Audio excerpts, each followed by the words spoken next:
Chapter 15. After looking around the hall, everyone focused their eyes on the 4 brocade boxes on the table and the flat box on the long table. Everyone knew in their hearts that inside was the key point of this mission, the treasure of this secret plane. However, everyone was still muttering in their hearts. Coincidentally, there were 4 forces this time, and there were 4 brocade boxes on the table. If there were 3 forces that had just been lost in the dense forest, would there be 1 less brocade box on the table? These were just people's thoughts. These boxes had been here for more than 300 years. How could they suddenly disappear and suddenly appear? Yenming Jushe was still cautious. He walked to the front of the square table and did not rush to take the box. Instead, he carefully looked around. He knocked on the chair with the dagger first, and even knocked the futon to the ground. Then, he used the dagger to put the brocade boxes in place, but he did not find any movement. Finally, he was still not at ease. He walked to the right side of the wall, opened the 3 paintings and looked at them separately. He did not find any mechanism.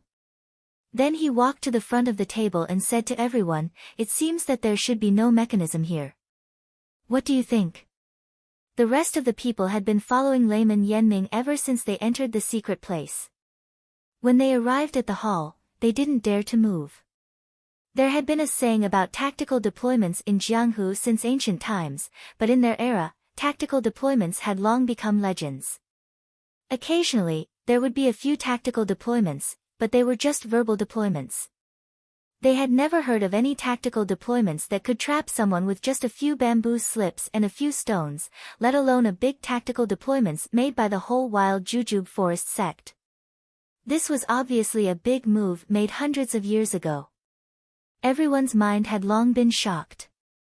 They had already listened to their master's instructions and followed Layman Yenming's lead. At this time, when he asked for a suggestion, how could they have any objection? They all nodded and agreed. Yenming Jushe was very satisfied with their attitude. He said with a smile, "Jianghu is an unpredictable place. It's good to be more careful. You should also look around and see if there are other mechanisms in the hall. It's also your opportunity. If you get something, it's your benefit." Everyone looked at each other for a few moments before dispersing in all directions to check out the various corners of the hall. Everyone muttered in their hearts. Could it be that Yenming Jushe was planning something? Change the brocade box. However, the hall was only so big. Everyone could see clearly what he was doing, so they weren't afraid that he would do anything. Perhaps Senior really has the heart to take care of this Junior. In any case, it's not a big deal to look around. Sure enough, it didn't take long for everyone to finish searching, but they didn't find anything. It seemed that the treasures in the hall were these few boxes. When Yenming Jushe saw that everyone had returned, he cleared his throat and said, "According to the previous agreement, each of our 4 factions can choose a brocade box. Although clan leader Situ is from the evil tiger gang, you should belong to Xiaoxia Ma's faction and not be considered an independent faction. Does clan leader Situ have any objections?" Situ Ping said calmly, "I have no objections." That's right. How could she dare to have any objections? Her life was saved by someone else. Yenming Jushe continued, "Then next, we'll follow the order of the leather hides. Follow the map from left to right and from top to bottom to pick the boxes. What we get will be up to fate." After saying this, he stood at the side of the table. According to the order, the Misty School should be the first to pick a box. When Wenhai thought for a moment and walked forward. He carefully looked at the 4 brocade boxes on the table. They were exactly the same, without any differences. There was a layer of dust on top of them. It seemed that they had been there for a long time. After thinking for a moment, he picked up the second box from left to right. Just as he was about to open it to see what was inside, he was stopped by Yenming Jushe. Yenming Jushe said, "There must be treasures inside the box. Since there are 4 of them, everyone will have a harvest. However, the items in each box may not be the same. There may be differences. If we all know what is inside each box, we will inevitably have greedy hearts. Why don't we all keep it a secret and don't open the boxes until we leave this place? Everyone nodded in agreement. Wen Wenhai also put away the brocade boxes and returned them to their original positions. Next was Wan Jianfeng, Ma Xiangyang, then Yanming Jusher, and finally Tan Wu went forward to pick up the last brocade box. No one looked at it and put it away. After the distribution, everyone's eyes turned to the long table. There was a flat box in the distance.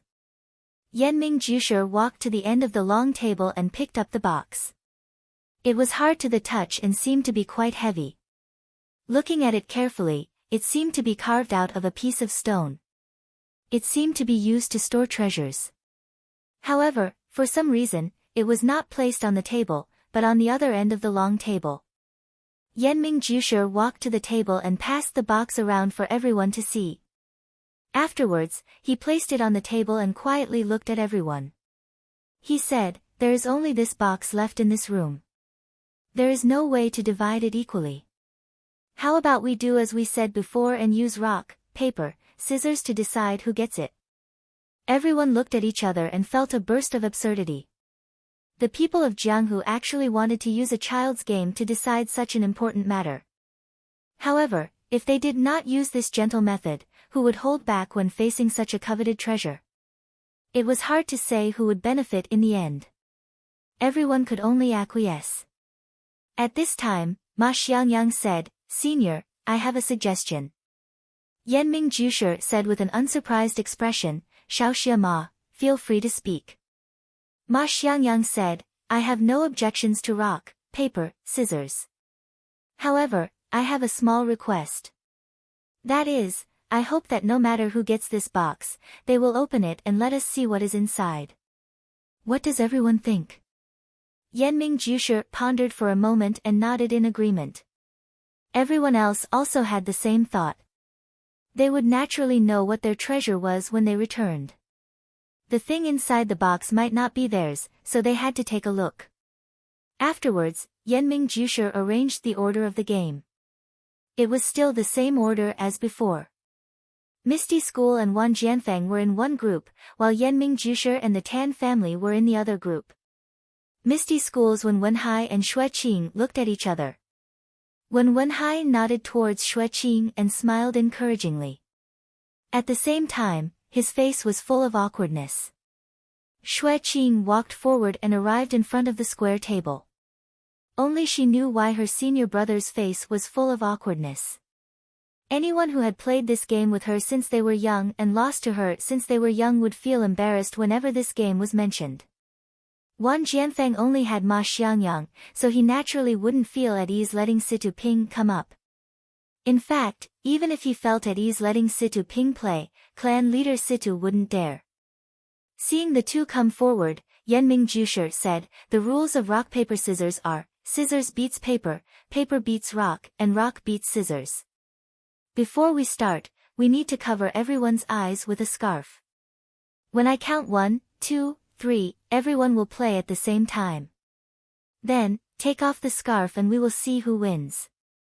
Xue Qing and Ma Xiangyang both used scissors in the first round. In the second round, Xue Qing still used scissors while Ma Xiangyang used paper. When Ma Xiangyang took off his scarf for the second time, he retreated regretfully. Yanming Jusher and Tan Wen's contest was decided in one round. Yanming Jusher used rock while Tan Wen used scissors. The last round was the most crucial one.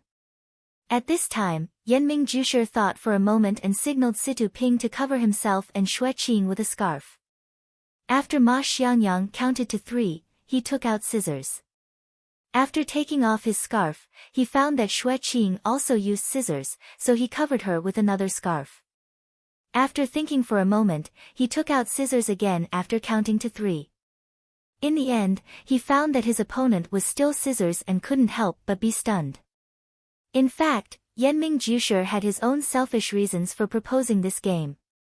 Since young, he was proficient in all kinds of miscellaneous skills, such as rock-paper-scissors, gambling, and so on. He won more than he lost, but because he dabbled too much in martial arts, he couldn't reach the peak. At this crucial moment, he found that his opponent was also an expert. His heart trembled and he paid more attention to this game. However, in the third round, Yanming Jusher used paper, while Xueqing and Xueqing still used scissors. There were no changes. When Yanming Jusher pulled off his scarf, he couldn't help but sigh in his heart. He was trapped in a cocoon of his own making. If he had known earlier, it would have been better to compete in martial arts.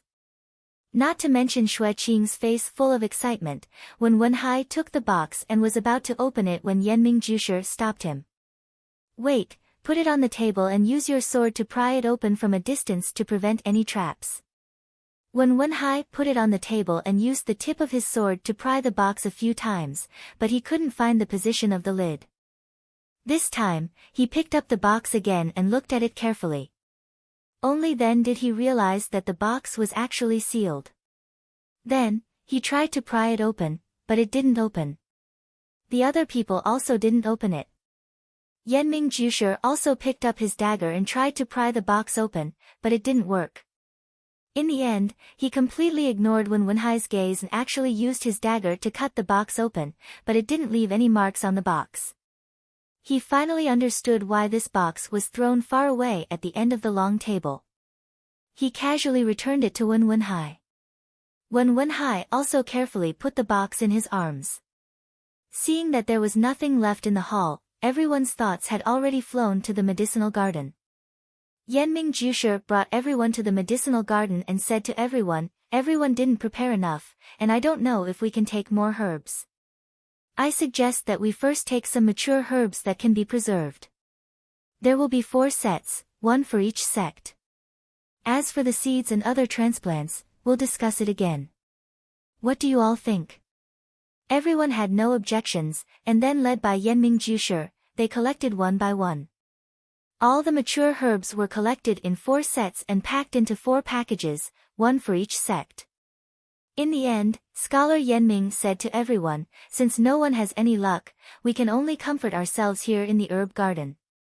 What we brought just now was for our respective sections. Next, each of us is only allowed to pick 3 mature herbs for ourselves.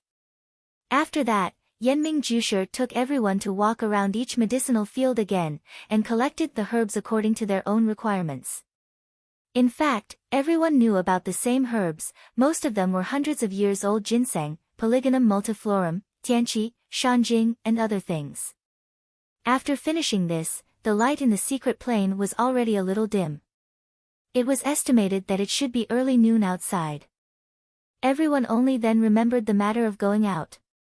It took a long time to come in, so if they went out, wouldn't it be late at night?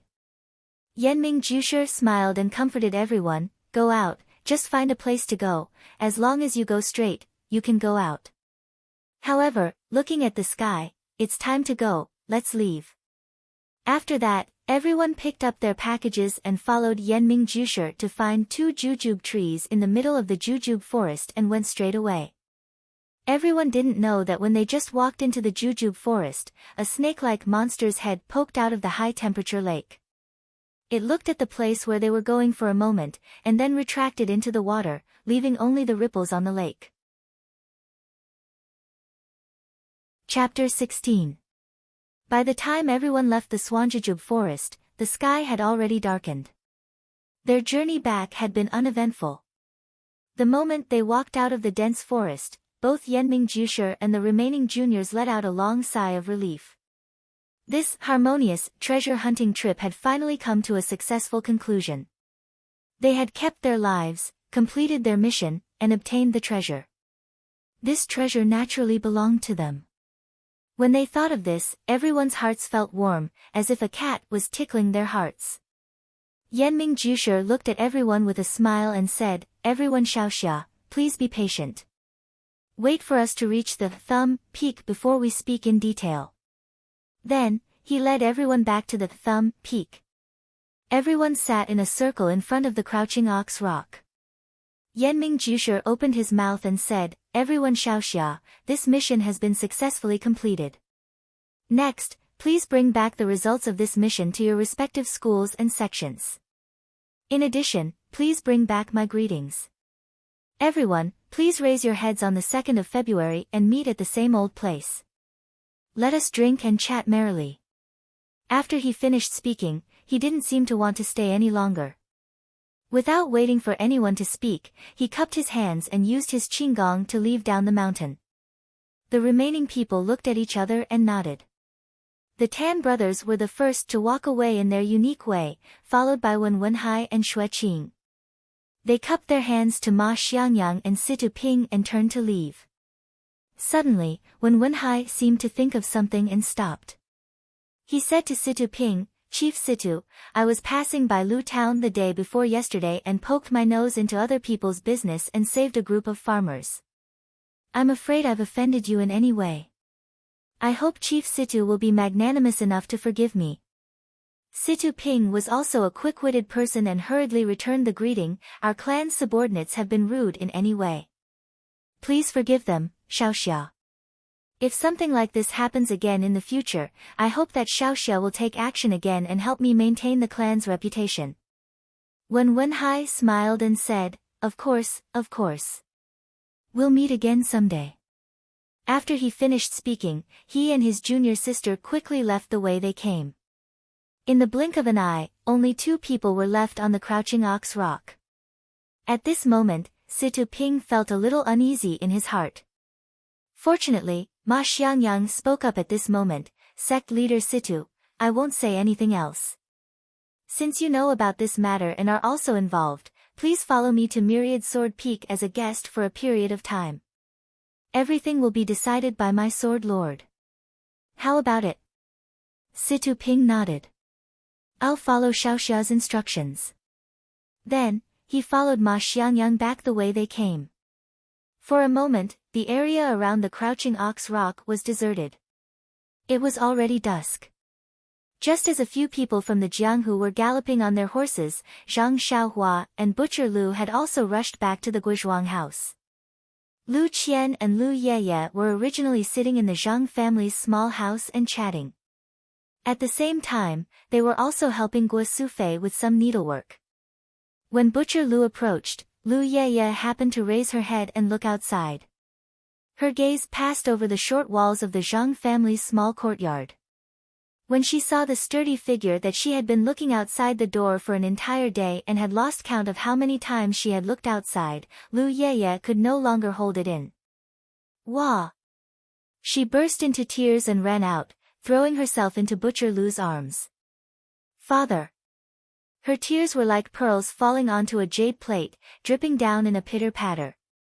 Butcher Lu hugged his daughter and patted her shoulder with heartache. His own eyes were also red. He had thought that he could let his daughter go out and have fun during the new year, but he did not expect such a thing to happen. It seemed like his daughter was scared out of her wits. Lu Qian, who walked out after Butcher Lu, was also teary-faced. After the incident, she finally saw her family after so long. She could no longer control her emotions.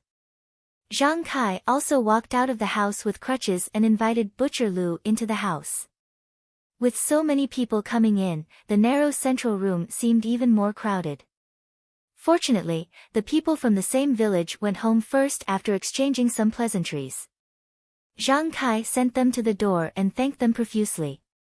Zhang Xiaohua also returned to the small house to visit her 2 older brothers.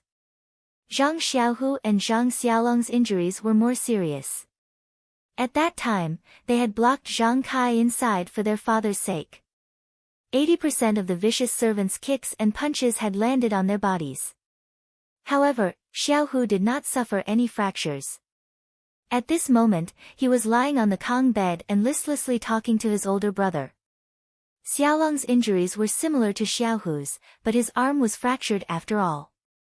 Last night, he was tortured by the veterinarian, Old Chen, and woke up in pain. He had been in a daze the entire day and could not hide his listlessness.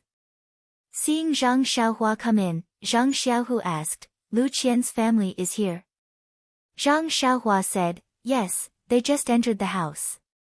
Zhang Xiaohu asked again, "Is there no one else?" Xiaohua asked curiously, "Who else is there?" Xiaohu said, the matchmaker. Zhang Xiaohua was at a loss. Zhang Xiaolong laughed and said, "Don't listen to second brother's nonsense." Zhang Xiaohua immediately understood what was going on and joked, "Soon, they won't come today. They'll have to come tomorrow. It takes time to prepare a betrothal gift. No matter what, we have to thank our brave and righteous big brother. Think about it, 20 to 30 villains. Big brother, you're angry for a woman. Sister Lu Qian is already touched. If she doesn't give her heart to you, the world will age because of love." This time, it was Zhang Xiaohu's turn to be puzzled. Why would the world age because of love? Zhang Xiaohua said proudly, "If the heavens have feelings, the heavens will also age. Big brother's feelings will move the heavens and the earth." Zhang Xiaohu retorted, "Why are you showing off? What betrothal gift? It's called dowry. Besides, Lu Qian's father is a teacher. This future sister-in-law has read thousands of books. Big brother will be influenced by her and will be more scholarly than you." Zhang Xiaolong couldn't keep his face and couldn't help but scold Zhang Xiaohua, "What does a brat like you know? Don't talk nonsense with second brother. We brothers are just having fun. Don't drag Lu Qian into this. Wouldn't it be bad if someone heard?" Just as they were talking, someone came in from the central room. A crisp and slightly hoarse voice said, "Who's talking about my sister? Why are you talking nonsense? I just happened to hear it." The three brothers raised their heads. It turned out that Lu Yeye had brought Butcher Lu to see them. They saw Butcher Lu's eyes smiling as he looked at them. Lu Yeye also had a teasing expression. Behind them, Lu Qian's face was flushed red. She lowered her head and didn't say anything. As the host, Zhang Kai fell behind them with his walking stick. He didn't listen carefully to their conversation. When Zhang Xiaohua saw them come in, she jumped down from the Kong bed. Just as she was about to clean the Kong bed and invite Butcher Lu to sit down, Lu Qian and Lu Yeye nimbly tidied up before her and helped Butcher Lu sit down. It seemed that on the day that Zhang Xiaohua wasn't here, the two girls had tidied up the room more than once. Zhang Xiaohua's eyes widened as she thought, "Today, did the two sisters feed first brother and second brother?" Seeing a group of people suddenly barge in, Zhang Xiaohu didn't know what to feel. Zhang Xiaolong's face turned red, as if he had done something wrong. Zhang Xiaohu sat up and was about to get down from the Kong bed when Butcher Lu pressed him down and said kindly, "Nephew is still recuperating. Don't move." Zhang Xiaohu struggled for a bit but couldn't break free. He could only lie down obediently. Zhang Xiaohua looked at the forced kindness on his face and cursed in her heart. Zhang Xiaolong also wanted to get up, but it was inconvenient for him to do so with one hand. He tried but couldn't get up. Lu Qian hesitated for a moment and went over to support his shoulder. She helped him up. The two of them looked at each other and then separated as if they had been electrocuted. Butcher Lu also saw it and his smile bloomed like a flower. He said to Zhang Xiaolong, "Nephew is really righteous to be able to step forward in front of a bully and save my daughter and niece. Old Lu salutes you." As he spoke, he got down from the Kong bed and bowed deeply to Zhang Xiaolong. Zhang Xiaolong quickly reached out his hand and said, "Don't be like this, uncle. It's what I should do. Aren't you shortening my lifespan by doing this? Xiaohua, hurry and help uncle up." Zhang Xiaohu also took the opportunity to get up. Zhang Xiaohua quickly held Butcher Lu back, but he wasn't as strong as Butcher Lu. This salute was finished. Zhang Xiaolong was at a loss again. He turned to look at Lu Qian as if asking for help. Lu Qian didn't dare to speak, and neither did Lu Yeye. Zhang Kai spoke, "Uncle, don't be so polite with them. Young people are very hot-blooded. Weren't we like this when we were young? There's no need to be so polite. The children's injuries aren't serious. They'll be fine after a bit of rest. Let's go outside and drink some wine." Butcher Lu stopped talking and beamed with joy, saying, "Heroes are still young. We're all old. All right, You young people have a good chat. I won't disturb you anymore. We old people are going to drink. As he finished speaking, he turned around and went back to the central room. Zhang Kai also followed, leaving Lu Qian and Lu Yeye in the Zhang brothers' small room. Zhang Xiaohua looked at Lu Qian's peach blossom face and Lu Yeye's eyes darting around. She felt the awkward atmosphere in the room and immediately said, "Sister Lu Qian, you're really beautiful today. You guys talk, I'm going out to play." As she finished speaking, she ran away, leaving behind a single man and woman. The feelings between men and women were very strange. Zhang Xiaolong and Lu Qian met once in the cloth shop. If they hadn't met Lu Zhen's gang of bullies, they probably wouldn't have met a second time in this lifetime. Lu Zhen's disaster highlighted Zhang Xiaolong's hot-blooded side and gave Lu Qian an excellent impression. Now, in just a few hours of getting along with Zhang Xiaolong, Lu Qian really felt a little attached to Zhang Xiaolong. Thinking that there was such a person who would take care of her for the rest of her life, perhaps it was a fate arranged by God. Looking at Zhang Xiaolong's handsome face, although tanned by the wind and sun, he had a masculine aura that her brother did not have. Lu Qian's heart became more and more scheming. Butcher Lu stayed the night at the Zhang residence. It was a silent night. The next morning, Zhang Kai accompanied Butcher Lu to talk about farming and mulberry seeds. Guo Sufei accompanied Lu Qian and Lu Yeye to Zhang Xiaohua's room to take care of the injured brothers. At this time, the more Guo Sufei looked at Lu Qian, the more she liked her. No matter if it was her looks, her figure, or her ability to do housework, there was nothing to nitpick about. This girl actually had a lot of housekeeping skills that she didn't know. Early in the morning, Lu Qian helped her get a few pots of plants and placed them in the central room. She also placed a few pots of flowers in Xiaolong's room. The entire room immediately became brighter and more pleasing to the eye. She really was a good daughter-in-law candidate. Chapter 17. When Lu Qian's father and brother arrived at the Zhang residence, it was already late in the morning. Butcher Lu was basking in the sun with Zhang Kai in the courtyard as they chatted.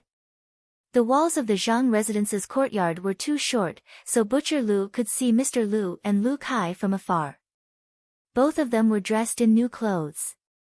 Lu Kai followed behind his father, holding a few huge gift boxes in his hands. Butcher Lu quickly got up and called out to Zhang Kai before going out to welcome his brother. Zhang Kai rushed into the house and shouted, "Mother, Lu Qian's father is here." When Lu Qian heard this shout, she didn't throw away her needlework like Lu Yeye and rush out of the house. Instead, she carefully placed her half-finished work on the table and waited for Guo Sufei to leave first before she came out. When Lu Qian walked into the courtyard, Butcher Lu and Lu Yeye had already escorted her father and brother to the gate of the fence. Zhang Kai was there to welcome them with his walking stick. After a round of introductions and greetings, Lu Qian walked in front of her father and brother and bowed. Mr. Lu held his daughter's hand and carefully looked at his daughter's expression. He saw that the familiar face didn't have any trace of what happened the day before yesterday. There was no panic or fear in her eyes, only slightly red eyes. Mr. Lu couldn't help but feel guilty. It was all his fault. He patted his daughter's shoulder and said, "It's been hard on you, child." Lu Qian wiped her eyes and said with a smile, "Daughter is fine. It's all thanks to Brother Xiaolong's family's help that we escaped from the tiger's den." Mr. Lu gestured for Lu Kai to hand over the gift boxes and said to Zhang Kai and Guo Sufei, "I can't thank you enough for your kindness. These small gifts aren't enough to show my gratitude. I hope our benefactors will accept them." Zhang Kai hurriedly pushed the gift boxes back and said politely, "We just happened to be there and didn't do much. In the end, it was someone else who helped us." Mr. Lu insisted on handing it over, saying, "It's all thanks to you guys. If it weren't for your help, my family's child would have met with a calamity long ago. Those two Xiaoxia might not have been able to see them." When Butcher Lu saw the two of them pushing the gift back and forth, he couldn't help but feel anxious. He reached out to take it and said, you don't have to be so courteous. Old brother Zhang, my eldest brother's kind intentions, you don't have to refuse. After he finished speaking, he carried the gift box into the central room. Mr. Lu smiled and said to Zhang Kai, this second brother of mine has a fiery temper. I hope old brother Zhang doesn't mind. Zhang Kai also smiled and said, there's no harm in that. Your younger brother is a sentimental person. We're just being a little overboard. Please, let's talk inside. Zhang Kai led Mr. Lu into the central room. The central room of the Zhang family was very small and didn't have many chairs. Thus, there was no distinction between the host and the guest. Everyone sat down as they pleased. After Mr. Lu sat down, he once again expressed his gratitude for the Zhang family's kindness. He took out some scattered silver from his robes and placed it on the small table in the room, saying, Old brother Zhang, your family's injuries were caused by the bullies saving my daughter. It's reasonable for us to take responsibility. You can take this silver to seek medical treatment. Our family is poor and can only take this much. Please forgive us, old brother. This time, Zhang Kai was determined not to accept it. He said, Xiaohua has already told you what happened. At the time, the bullies had already paid the silver, but we were afraid that they would come back and ask for more. We didn't dare to use it. That Xiao Xiaowen who saved us has already given us a lot of silver. It's enough to treat our injuries and buy medicine. We absolutely cannot take this silver. Lu Kai said from the side, Old Uncle Zhang, this is this and this is this. We should give this silver. We can't just stand by and watch you guys get injured while saving my little sisters. How can we not pay for the medical expenses? What kind of logic is that? Butcher Lu also scratched his head and said, Old brother Zhang, you should just take it. In a few days, I'll also give you some silver and bring some meat over. Zhang Kai said, My two brothers, please don't do this. We didn't save people for the silver. Moreover, we already have the silver to treat our injuries. We absolutely cannot accept this. Thus, these people were given to each other by each other. After a while, Zhang Kai refused to give in no matter what. At this time, Lu Qian opened her mouth and said to Mr. Lu, Father, since old Uncle Zhang doesn't want to take this silver, you should take it back first. I have an idea, what do you think? Mr. Lu said, All right, you've always been exceptionally intelligent since you were young. What good idea do you have this time? Lu Qian said, Old Uncle Zhang and his family got injured while saving us. The two of us will stay here to take care of old Uncle Zhang and his family until their injuries are completely healed. Firstly, old Uncle Zhang's family is injured and they still need to take care of the elderly. Antigua can't handle everything alone. Secondly, old Uncle Zhang and his family can't move freely. They also need people to take care of them. This is what we should do. What do you think? Mr. Lu thought for a moment and said, It's my fault. Qian-er's idea is very good. What do you think? Second brother. Butcher Lu patted his chest and said, Very good, very good. I think so too. Lu Yeye also nodded in agreement. The matter was settled like this for now. Then, Mr. Lu and Lu Kai went into the inner room. Zhang Xiaolong and Zhang Xiaohu were still lying on the bed. When they heard Butcher Lu's shout, the two of them wanted to get up. However, they were stopped by Guo Sufei and the others. Now that they saw someone come in, they knew it was Lu Qian's father and brother. They quickly got up. This time, Lu Qian didn't come up to help Zhang Xiaolong. Guo Sufei carefully helped her son to sit on the kong. Only then did Mr. Lu carefully size up this courageous young man. Zhang Xiaolong was a very masculine young man.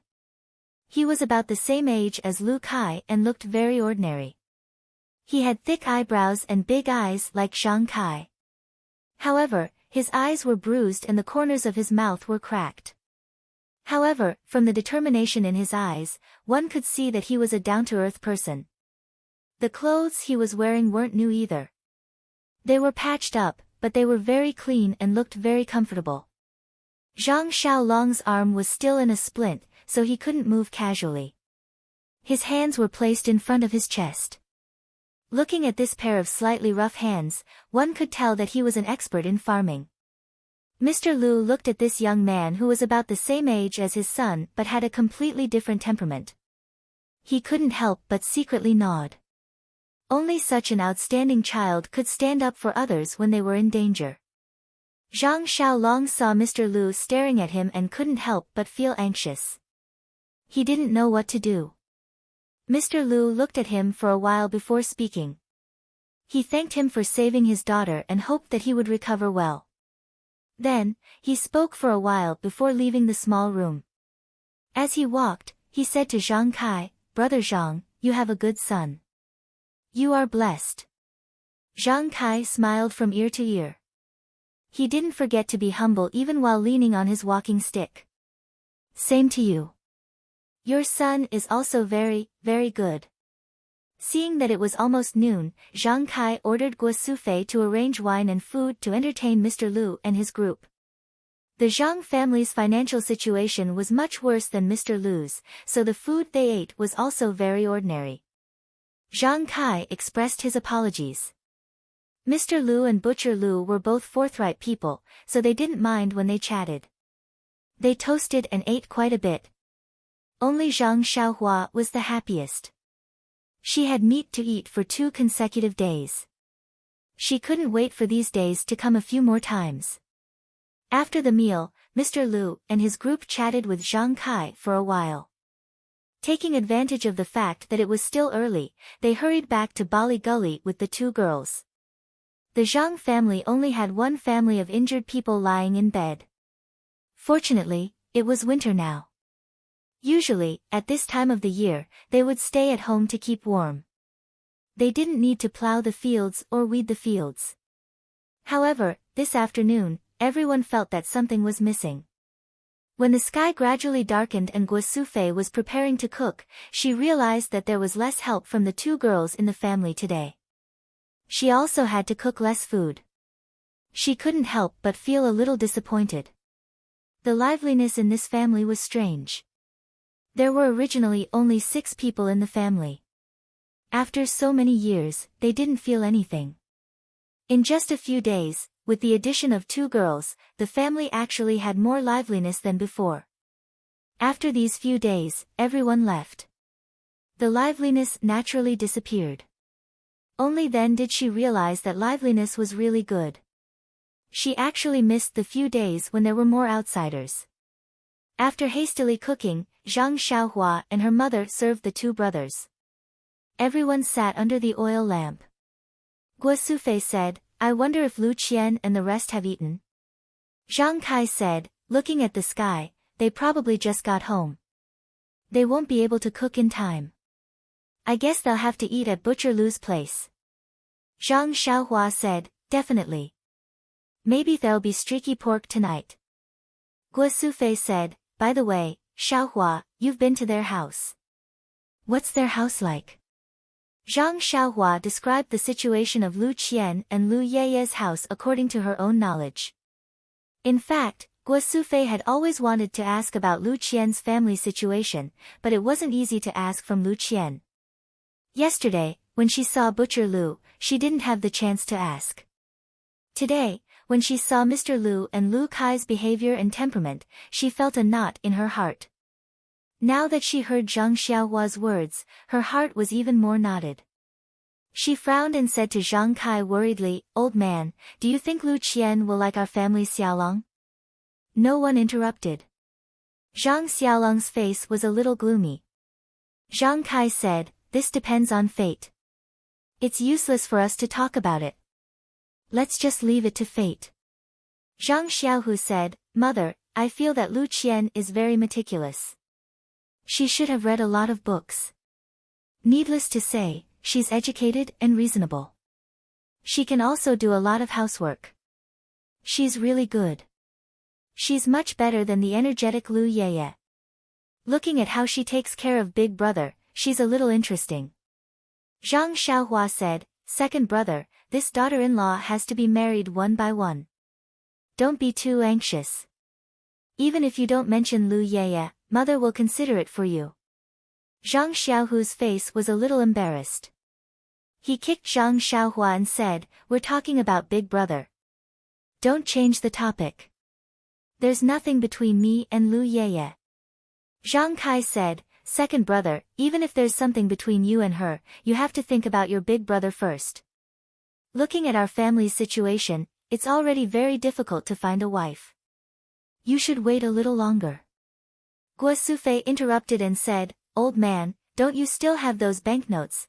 Zhang Kai interrupted her and glared at her, "Don't mention that. You have to return it to someone else."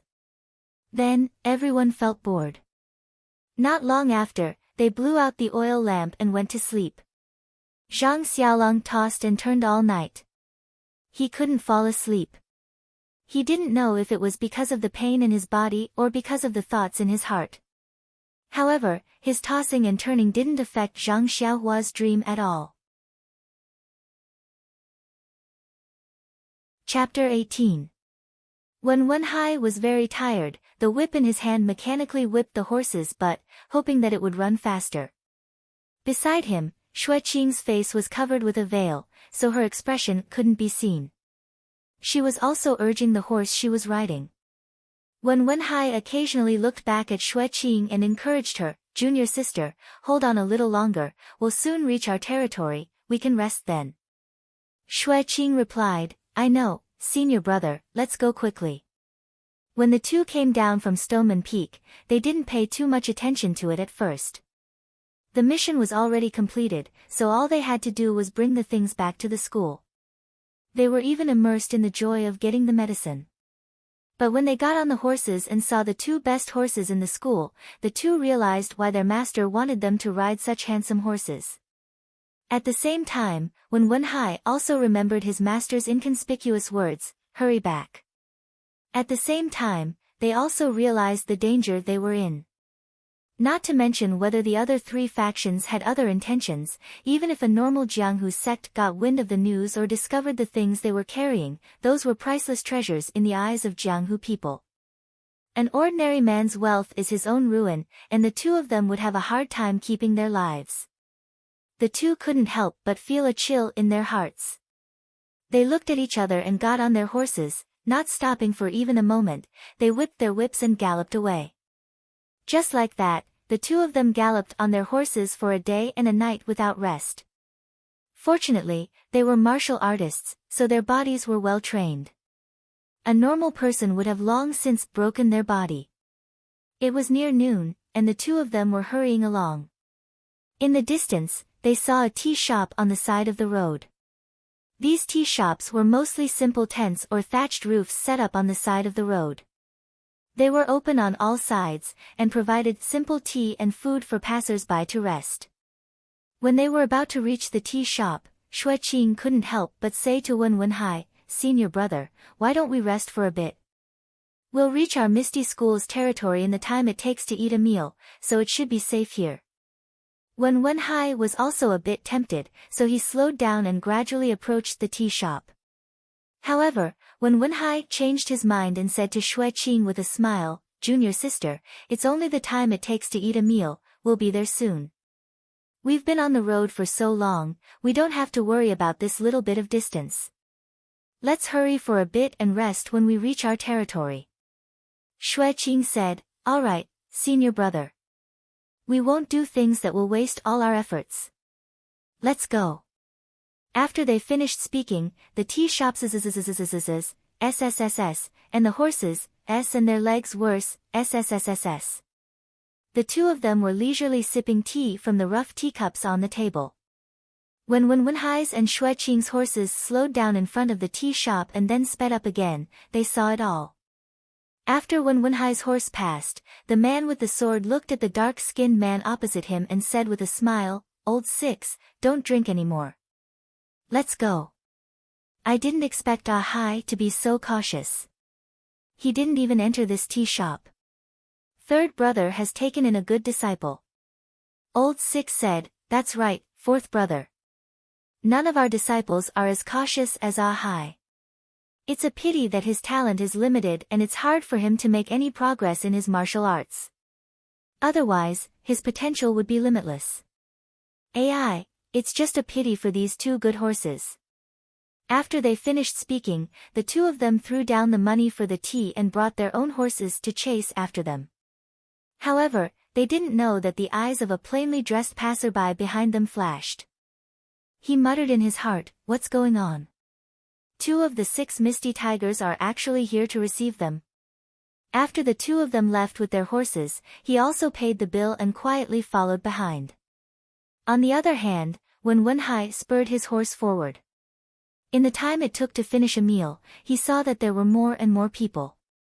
The number of stalls on the main road had also increased. Pingyang City could be seen in the distance. Suddenly, he heard the horse below him whining. Its 4 legs gave way and it fell to the ground. When Wenhai felt his body sinking, he immediately patted the horse's back and used his body to jump off the horse. Seeing this, Xueqing quickly pulled the reins and slowly stopped his horse. He saw that the horse was lying on the ground, foaming at the mouth. Its eyes were also slowly closing. It had died of exhaustion. Xueqing also hurriedly looked at his horse. His horse was not in a better state. Its 4 legs were trembling non-stop. There was also some white foam coming out of the horse's mouth. It looked like it could not be ridden anymore. When Wenhai stood by the side of the road and looked at the horse lying on the ground, he also looked at the surrounding passers-by who were running away in panic. He thought for a while and took out a whistling arrow. He aimed it at the sky and shot it up. The whistling arrow flew into the air and let out a sharp sound.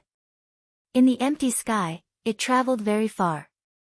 The sound of the whistling arrow had just passed when they heard someone calling from behind, "Ah hi!" When Wenhai and Xueqing turned back and looked, they couldn't help but be delighted.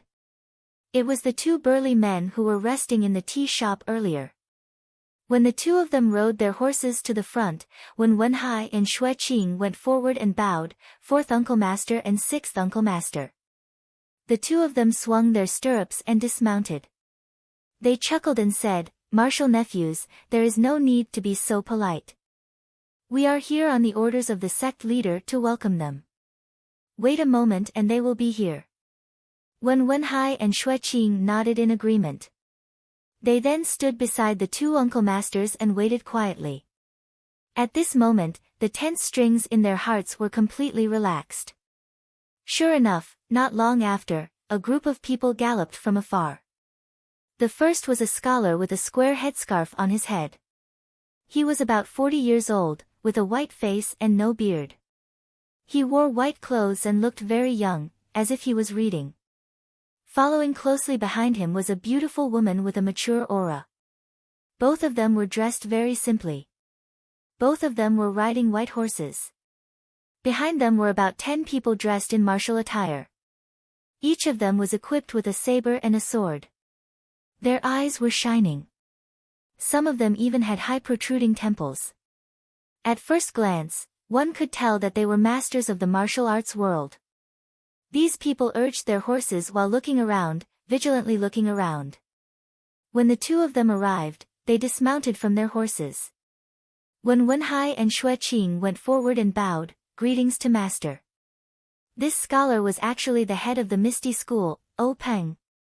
He was so unremarkable. The 2 of them then bowed to the beautiful woman, "Greetings to master's wife." The beautiful woman looked at them with a smile and didn't say anything.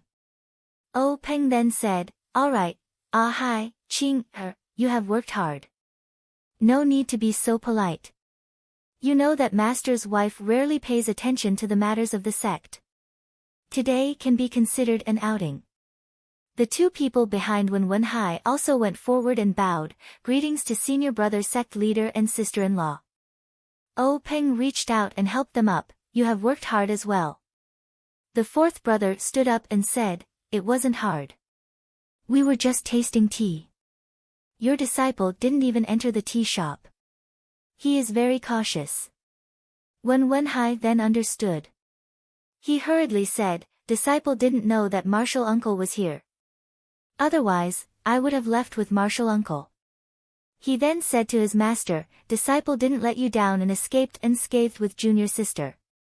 But this horse, Peng laughed out loud and said, "No matter. No matter how handsome the horse is, it can't be more important than you. As long as you come back safely, it is better than anything else." He then said to the people behind him, "Leave a horse for Qing, and then deal with this place." After he finished speaking, he led Wen Wenhai, Shui Qing, and the other 3 people back on their horses.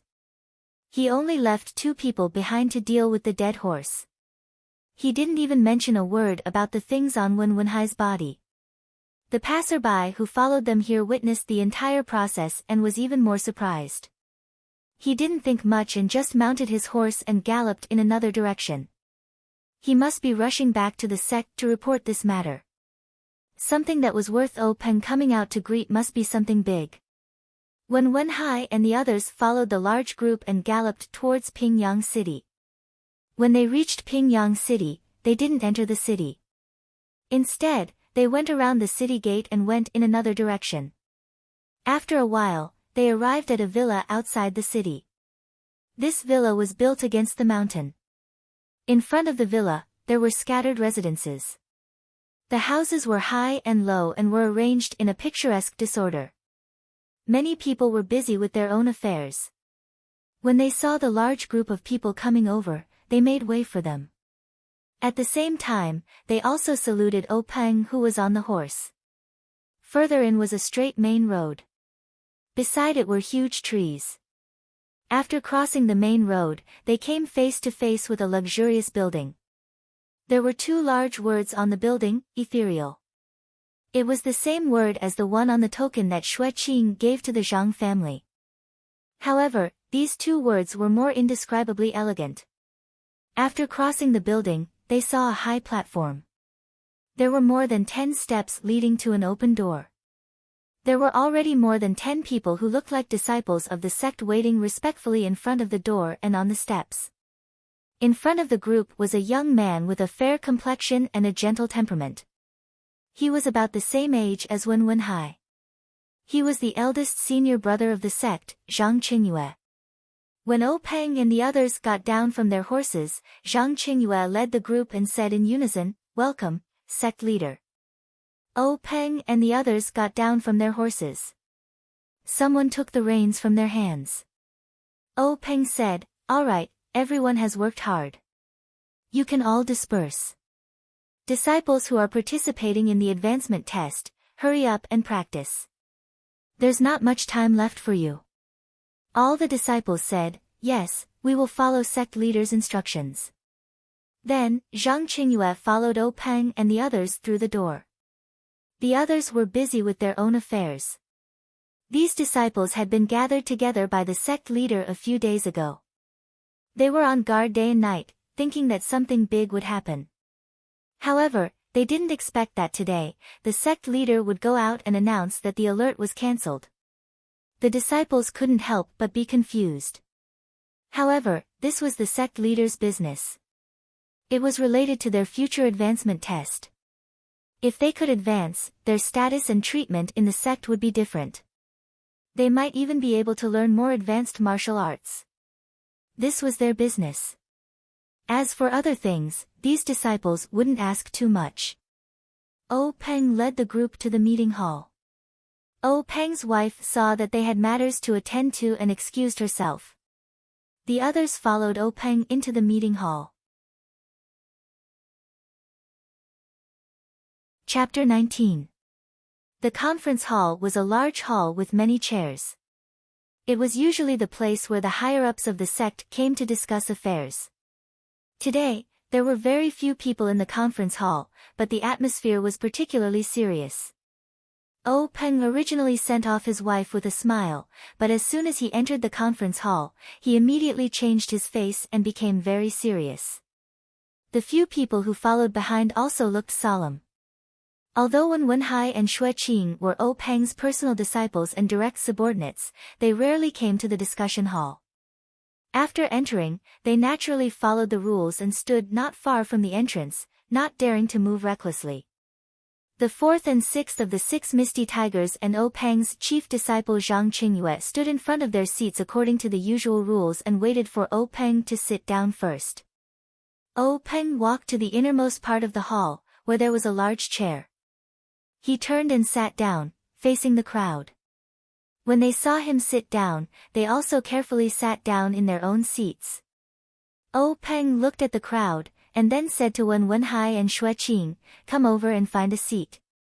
Wen Wenhai and Xue Qing said in unison, "Thank you, master." Then they found 2 chairs and sat down. O Peng said, "You can tell me what happened." Wen Wenhai and Xue Qing looked at each other, and Wen Wenhai said, "Yes, master, this is what happened." Later, when Wenhai told O Peng everything that happened after he and his junior sister left the Misty School and met the 2 martial uncles, no matter how big or small, including saving Zhang Kai's family.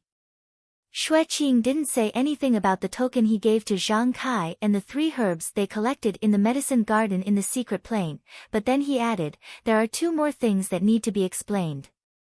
Please allow me to report later." After thinking about it, O Peng nodded in agreement.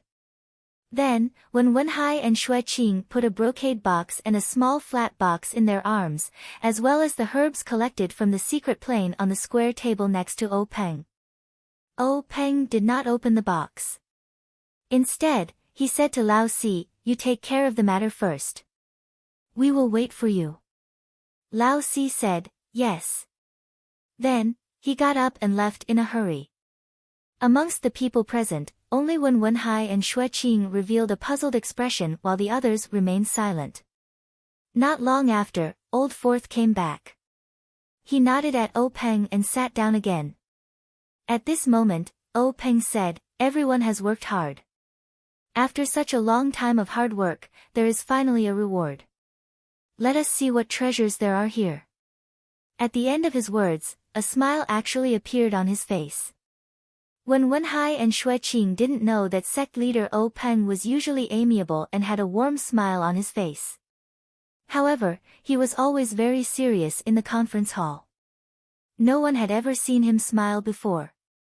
However, he was behaving like this today. This made the few people who knew the situation feel itchy in their hearts. Their eyes were also filled with eagerness. A treasure that could make the sect leader smile was, of course, a great treasure. O Peng first took the box and carefully opened it. He saw a small booklet placed inside. He took the booklet out. It was soft to the touch, neither paper nor silk. He didn't know what material this booklet was made of. On the cover, there was a large character, sword. The way it was written was actually similar to Misty. However, this character revealed a swift and fierce killing intent. O Peng looked at this character and casually opened the booklet. He flipped through the contents and placed it to one side. He narrowed his eyes and pondered. He didn't say anything and neither did he express any opinion. After a long time, O Peng once again looked at the box and carefully observed it. Suddenly, his eyes flashed. He reached into the box and took out the compartment under the booklet, revealing 3 small bottles arranged side by side. This brocade box actually had 2 layers. The compartment for the booklet only took up a third of the box's height.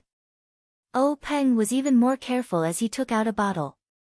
This bottle was actually carved out of jade. The bottle's mouth was sealed with an unknown object. On the bottle's surface, there were 3 words, "Qi-generating pill." O Peng's heart burst with ecstasy. This qi-generating pill was something that only existed a few hundred years ago. It was used to increase one's internal force. Its formula had long been lost. According to the sect's ancient records, taking a qi-generating pill could increase one's power by 30 years. If he took one, then his power. O Peng thought about it, and his hand unexpectedly trembled a little. He carefully put the bottle back into the box and took out another bottle. This bottle was exactly the same as the previous one, but on top of it was written, "Bone Strengthening Pill." O Peng frowned a little. What was the use of this? Bone strengthening? There was no record of it in the sect's ancient records. However, to be able to be placed together with the chi-generating pill, it was certainly an extraordinary treasure. When there was time, he would ask the other 3 sections. Perhaps there would be records in their ancient records. He carefully put the bottle back. Soon after, Peng took out the last bottle. When he saw the 3 words on the bottle, Peng couldn't help but stand up. His eyes were wide open. Everyone in the discussion hall also immediately stood up. They didn't know what inconceivable thing the gang master had seen. Peng calmed his thoughts. Resisting his excitement, he sat back in his chair and waved his hand for everyone to sit back down. At this time, he was a little regretful. He regretted that he shouldn't have let Wen Wenhai and Xue Qing enter the secret room alone. These things were now placed in front of everyone. They couldn't not let them know. However, these things were too precious. It wasn't that he didn't trust everyone, but once the news was leaked out, it would bring about a sect annihilation disaster. Peng couldn't help but close his eyes and ponder. Everyone looked at the gang master's reaction strangely. He was startled, which was quite abnormal. When Peng finally made up his mind, he opened his eyes and immediately restored his original expression. He put the bottle back into the box and picked up the booklet again. He handed it to Zhang Qingyue and said, "Let your martial uncles take a look. You guys should also take a look." The booklet was passed around in everyone's hands. Peng said, "Qingyue, make a copy of this sword manual and give it to your 6th martial uncle. This sword manual will be placed in our sect's library pavilion and carefully preserved." Zhang Qingyue nodded in agreement. Then Peng said to Old Six, "You are in charge of training the disciples. Find a few of them with good aptitude to cultivate this sword manual. In the future, our Misty School will have another sword manual." Old Six said, "Yes, Gang Master. I will definitely do my best to bring this sword manual to greater heights." Peng nodded without saying anything. Then Peng said to everyone, "What happened today, you must keep it a secret. It will be our Misty School's top secret. Especially what I will tell you later. I will inform Boss, Old 2, and Old 5. Everyone left and stood up, bowing in agreement. Then Peng told everyone the names of the pills in the first 2 bottles. Everyone's eyes were filled with envy. It was really good stuff. Only, they didn't know how many pills were in the bottles. Would they be able to get one? Finally, Peng said, "There is another bottle. There is also a pill in it. It is the legendary life-prolonging pill. Only, I don't know if it is true." As soon as his voice fell, everyone's expression was indescribably strange. It must be said that the life-prolonging pill was different from the chi-generating pill. Everyone in Jianghu knew that it was a legendary panacea that could increase one's power. Everyone was eager to get one. It was also not like the bone-strengthening pill. Even the Misty School, which had a long history, didn't know what it was. The life-prolonging pill was not only known by Jianghu people, but also by ordinary people. It was a legend within legends. It was said that the life-prolonging pill could increase one's life by 10 years. But such a miraculous thing had been said for thousands of years, yet it had never appeared. In fact, smart people didn't even need to think to know how long a person's life was. No one knew if this life-prolonging pill could extend one's life by 10 years. If you took it, who knew if it really extended your life? Moreover, who would give such a miraculous medicine to someone who was about to die? Over time, everyone treated it as a joke. They treated it as leftover material compiled by storytellers.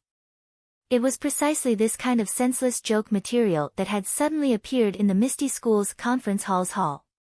Together with the chi-generating pill, this kind of Jianghu panacea, the same packaging.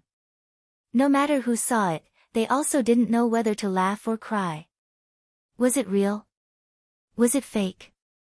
However, everyone knew that regardless of whether it was real or fake, if it was known by the other famous sects, there would be no one who wouldn't covet it.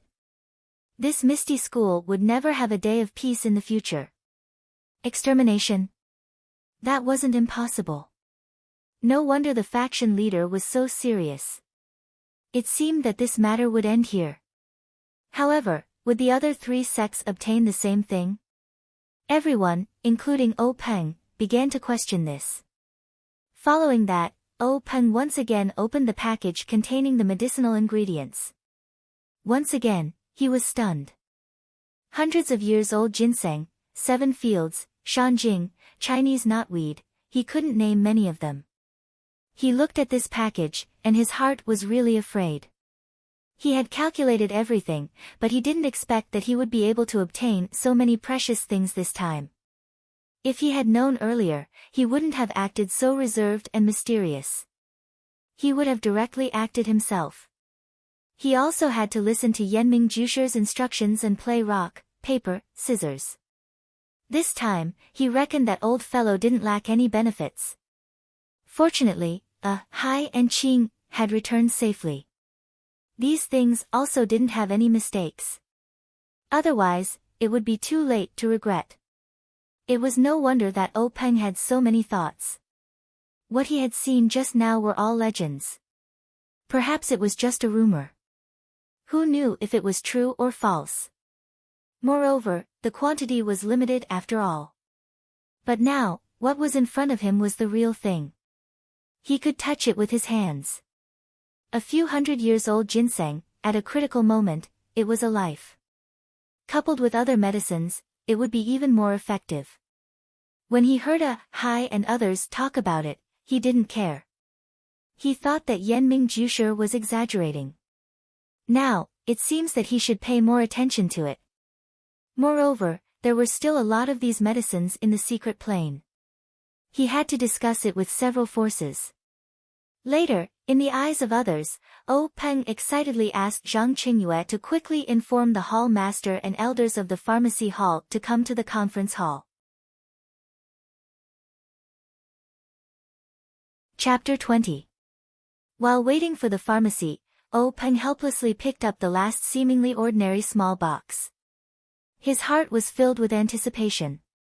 In the short time it took to drink a cup of tea, he had seen a treasure that he had never seen before.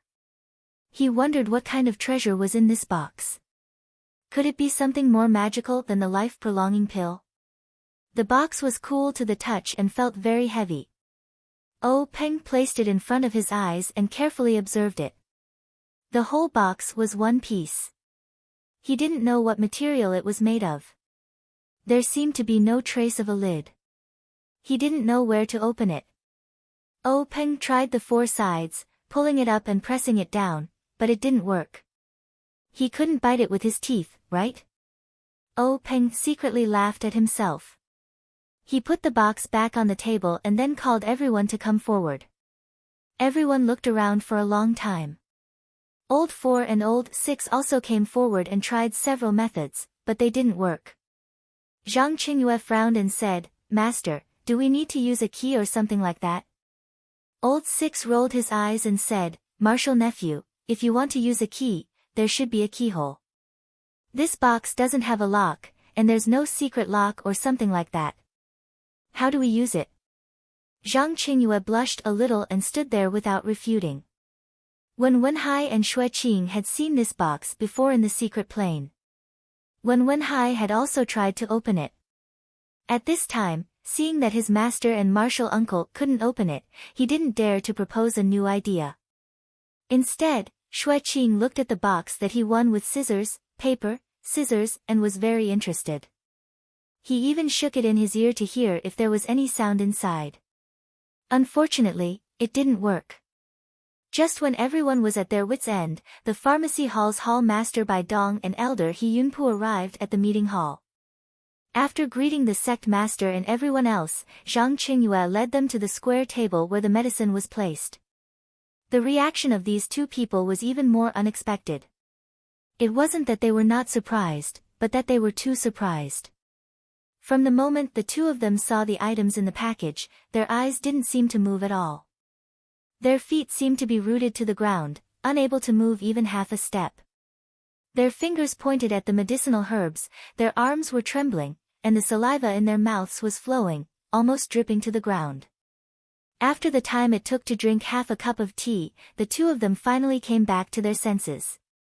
They didn't pay attention to the laughing expressions of the people who were admiring their embarrassing state, and said to themselves, "This is a 600-year-old ginseng, this is a 600-year-old field 7, this is a 400-year-old field spirit, this is 700 years old golden thread grass."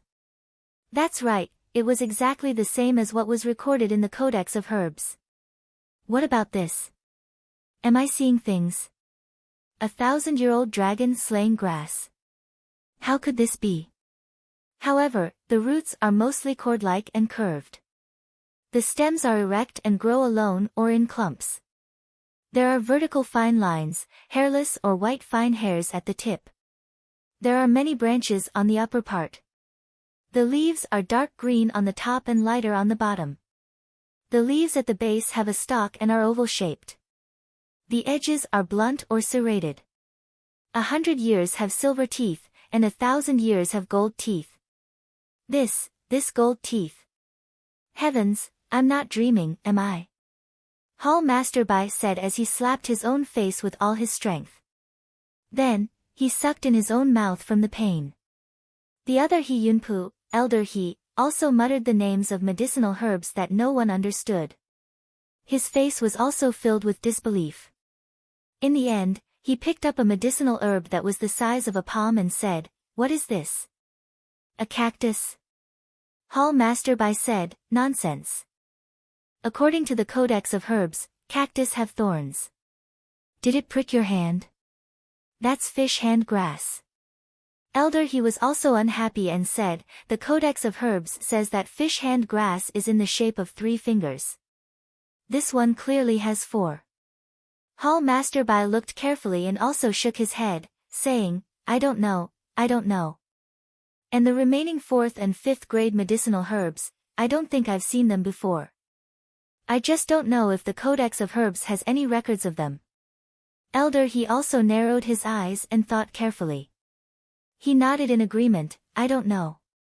I've learned too little. Oh Peng interrupted in time, "Hall Master Bai, Elder He." This sentence woke the two of them up. Only then did they realize that they were in the discussion hall and not the medicine hall where they usually discussed knowledge.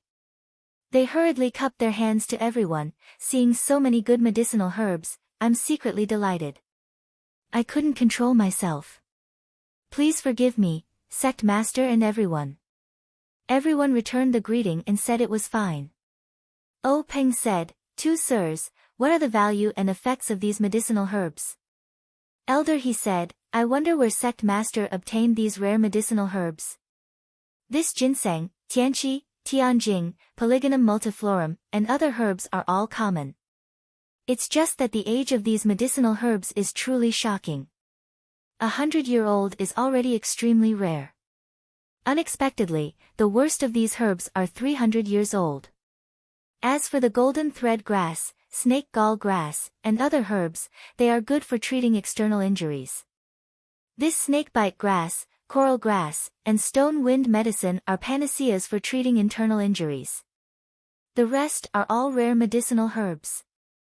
With the addition of other medicinal herbs, using the principle of a ruler and minister, and the principle of yin and yang to concoct medicine, it's certainly a rarely seen good thing."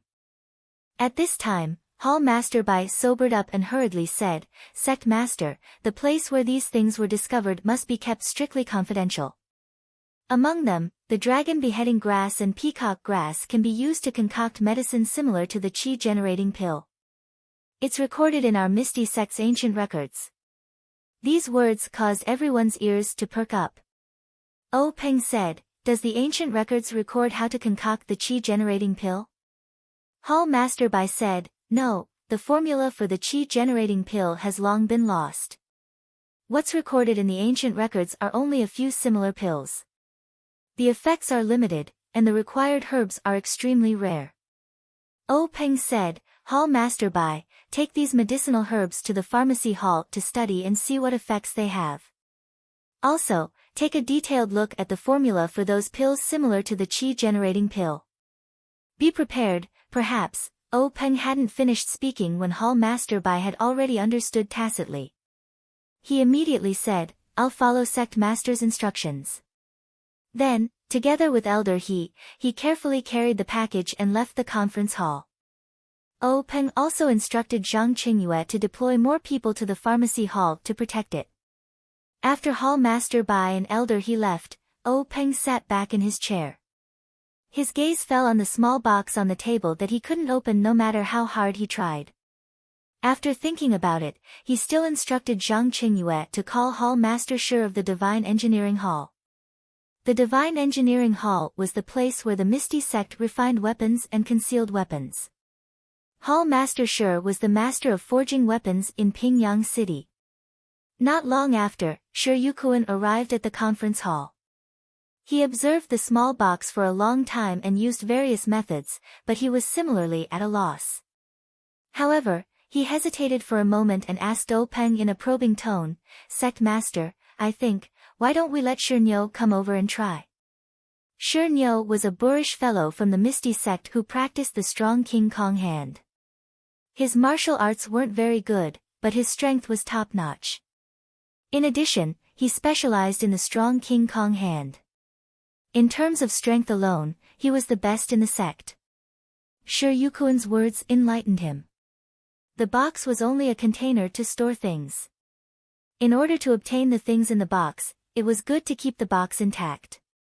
If they couldn't keep the box and open it skillfully, then they could only use brute force to crack it. In the end, obtaining the things was the most important thing. Shi Niu also arrived at the conference hall. He was a rather tall and muscular man. Standing, he was taller than everyone in the conference hall by a head. His entire body was filled with strong muscles. Looking at his honest and simple smiling face, Oh Peng didn't say much. He just passed the small box to him and gave him an order, "Open it." Shi Niu received the box and didn't say much. He used his two hands to pry the box open. The box didn't move at all. Then, Shi Niu placed the box on the ground and took a deep breath. His two arms suddenly became much thicker, and his two fingers became thicker. Then, Shi Niu shouted loudly. His eyes were fixed on the box, and he used his two hands to slap the box. There was a muffled sound as his two palm leaf fan-like hands slapped the box. The box didn't shatter as everyone expected. Instead, Shi Niu slapped it flat into the conference hall's stone floor. Shi Niu took out the box that was slapped into the stone floor. Looking at the perfectly intact box, he scratched his head and looked at the sect master with an innocent expression. He was very depressed. He thought to himself, "What is this thing?" After sending Shi Niu away, Oh Peng was also depressed. How should he deal with this box? Suddenly, his eyes lit up. He pulled out the sword hanging from his waist, but then he put it back in.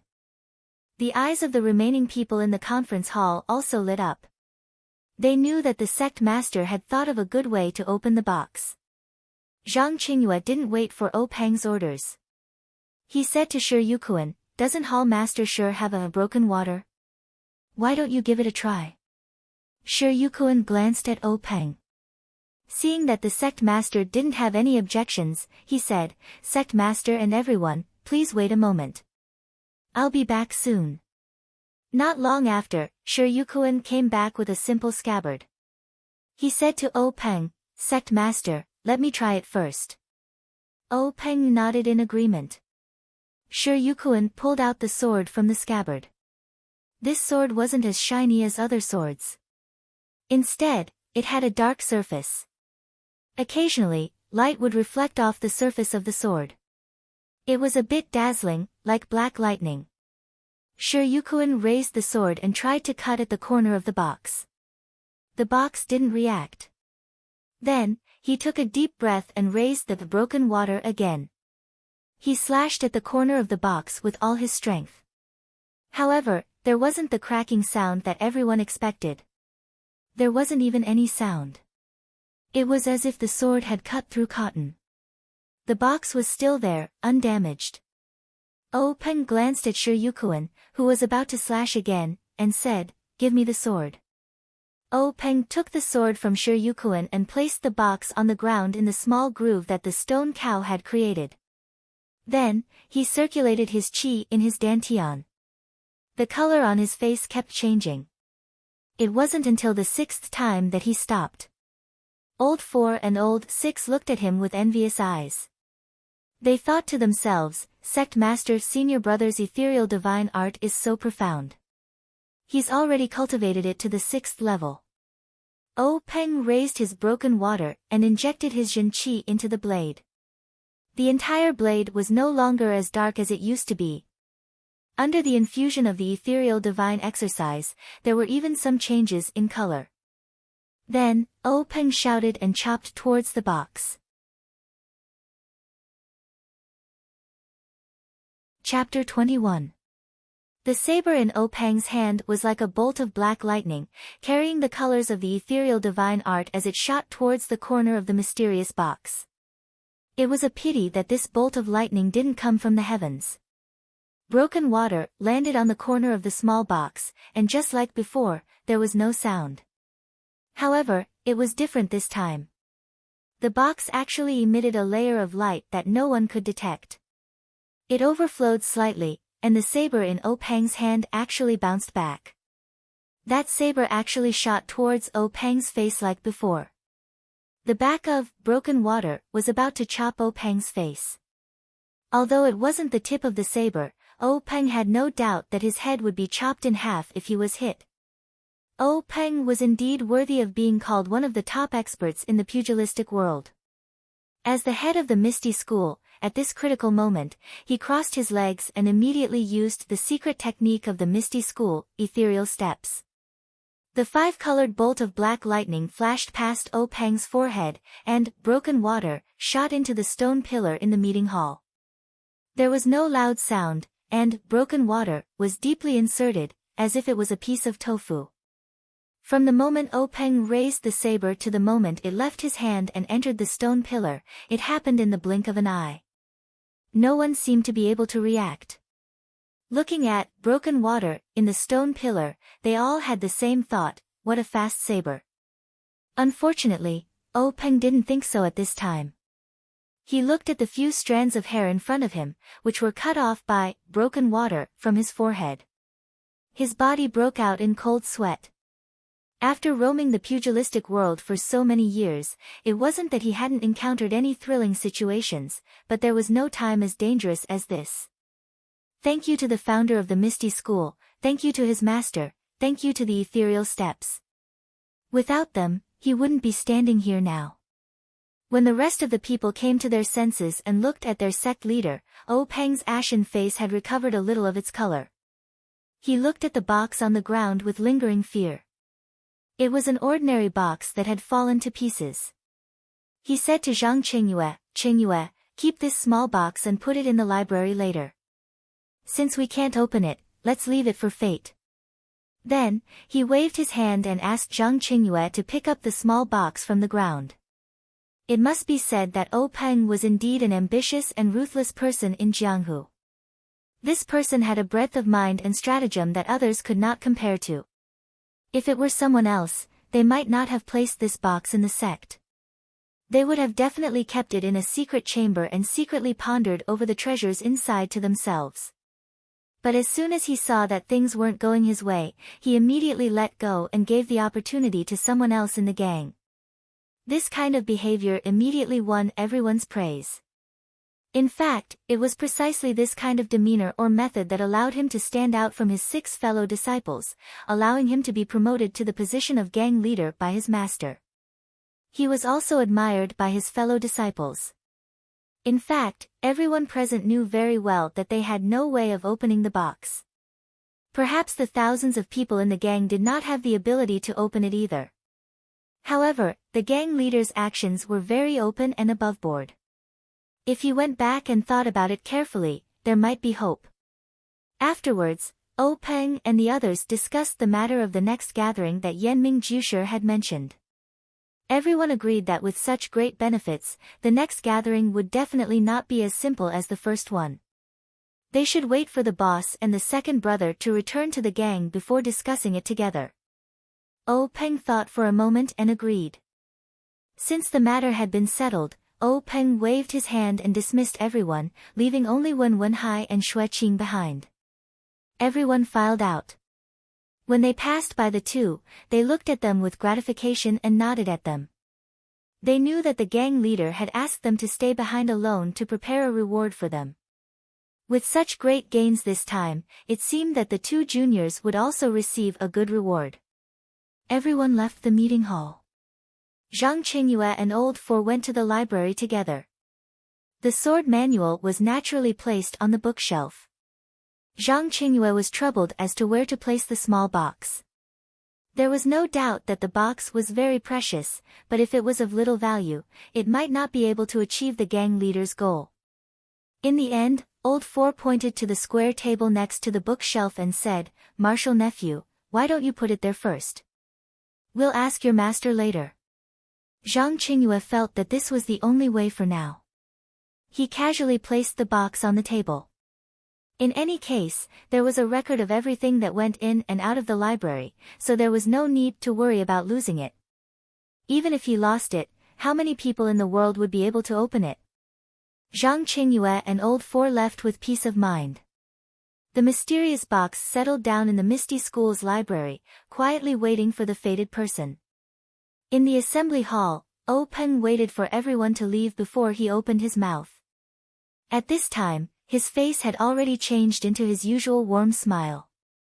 Hi, Qing, you've done really well this time.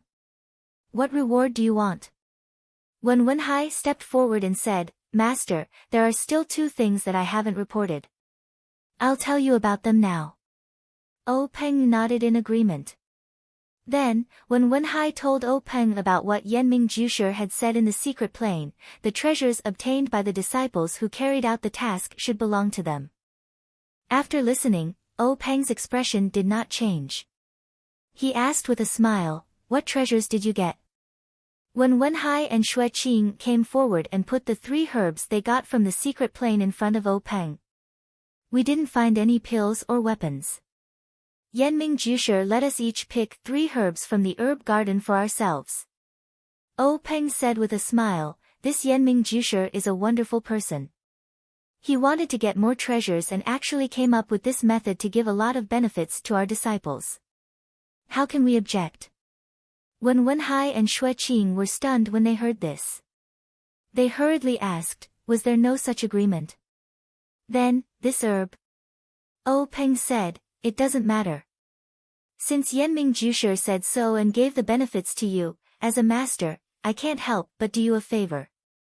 You can take these things. There are still many things in the secret plane. You just have to go first." When Wenhai and Xue Qing were relieved. Although there were many herbs in the secret plane, how many could be distributed to disciples like them?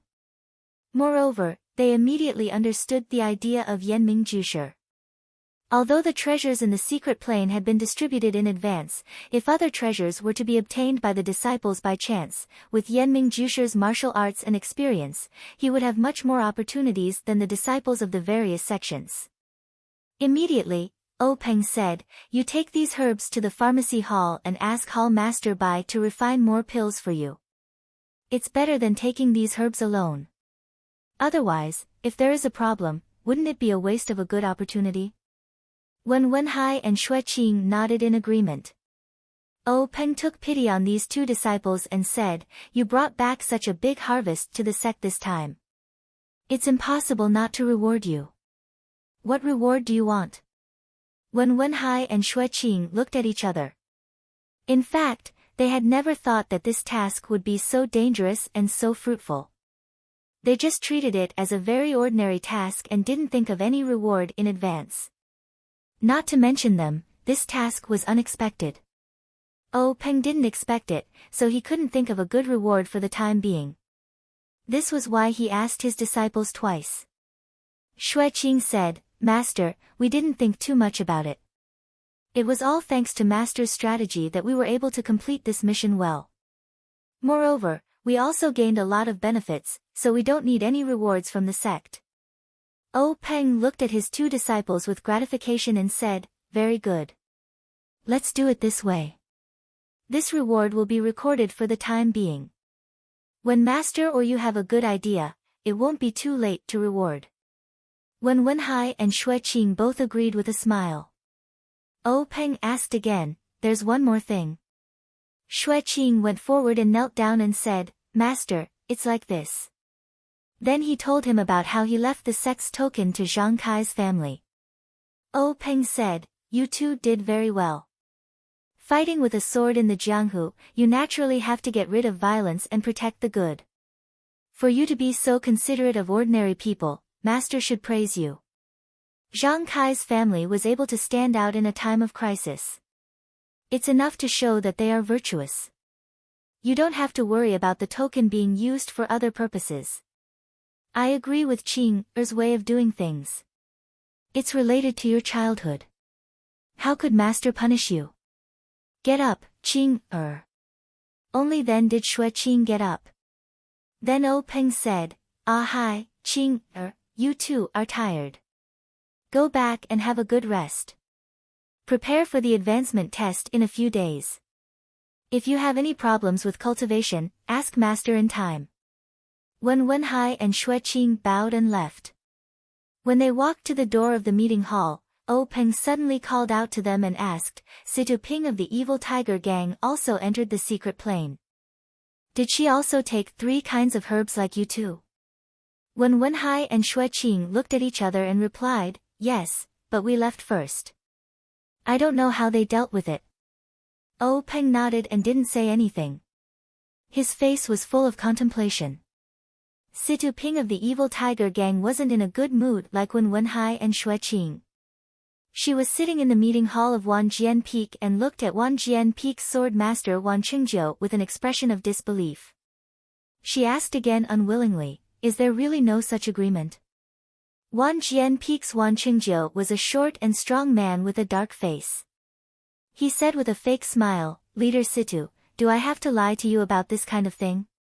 Xiang Yang, give all the herbs you picked from the secret plane to your martial uncle Cheng. Give them to him to refine into medicine like before. Ma Xiangyang lowered his eyebrows and said obediently, yes, master. Then, Wan Qingjiu said, Leader Situ, the herbs you picked will also be given to my Wanjian Peak to refine. After the medicine is refined, I will give you the priority of giving you the corresponding pills. Situ Ping didn't want to hand over the herbs at this time, but the situation was better than her. She thought for a while, gritted her teeth, and gave her herbs to Ma Xiangyang. She was really not interested in Wan Qingjiu's promise. How could sharing pills with others be better than monopolizing them? Ma Xiangyang was Wan Qingjiu's disciple. Who knew if the herbs he handed over would be taken back by him in a while? Forget it, forget it. Situ Ping shook her head and tried to expel the thoughts she shouldn't think about from her mind. At this time, Wan Qingjiu said, Leader Situ, you've done such a big thing for my sect. My sect should also repay you. What do you think of my Wanjian Peak's power?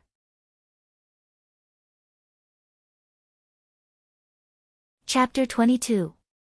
Situ Ping replied, compared to a small gang like our Evil Tiger Gang, the difference is like night and day. Wan Qingjiu said, then how about I have my sect's elder Yun Feng take you in as a disciple? We'll be a family, and the Evil Tiger Gang and Wanjian Peak will be harmonious. Wouldn't that be wonderful? Situ Ping's face was filled with joy, but her heart was filled with bitterness. If she had this kind of opportunity in the past, she would naturally be overjoyed and agree without hesitation. But now, she was thinking even more. She had gotten involved in the extremely confidential affairs of the Myriad Sword Peak, so the Myriad Sword Peak naturally could not allow her to easily leak the news. However, Wan Qingjiu had brazenly snatched away the treasure in her hands, causing her to be extremely disheartened. And if she was accepted into the sect, then the Evil Tiger Gang would naturally belong to Wanjian Peak. Although the Evil Tiger Gang was not big, it was still something that belonged to her. Now that it was given to someone else, it was inevitable that she would feel resentful. However, Wan Qingjiu's following words made her feel much more at ease. Clan leader Situ, if you join my sect and make a great contribution this time, you can find a suitable high-level cultivation method from my sect's ancient records to cultivate. You will definitely be able to reach a higher level of enlightenment and squeeze into the ranks of Jianghu's experts. Situ Ping weighed the pros and cons in her heart for a moment before kneeling down gracefully and kowtowing to Wan Qingjiu. Greetings to sect leader, sword master martial uncle. Wan Qingjiu chuckled as he helped her up. Good martial nephew, get up for now. In a few days, we'll pick an auspicious day for you to officially become Elder Yun's disciple. Come over, Xiang Yang, greet your senior sister Situ. Ma Xiangyang obeyed and stepped forward, bowing. Greetings to senior sister. Situ Ping also returned the greeting. Greetings to junior brother. In Wanjian Peak's meeting hall, the atmosphere was harmonious and everything was calm. Not to mention the foul winds and bloody rain of Jianghu, the Zhang family's small courtyard in the Guozhuang house was filled with endless warmth. The afternoon sun was so bright that even though it was winter, it made the sun even warmer.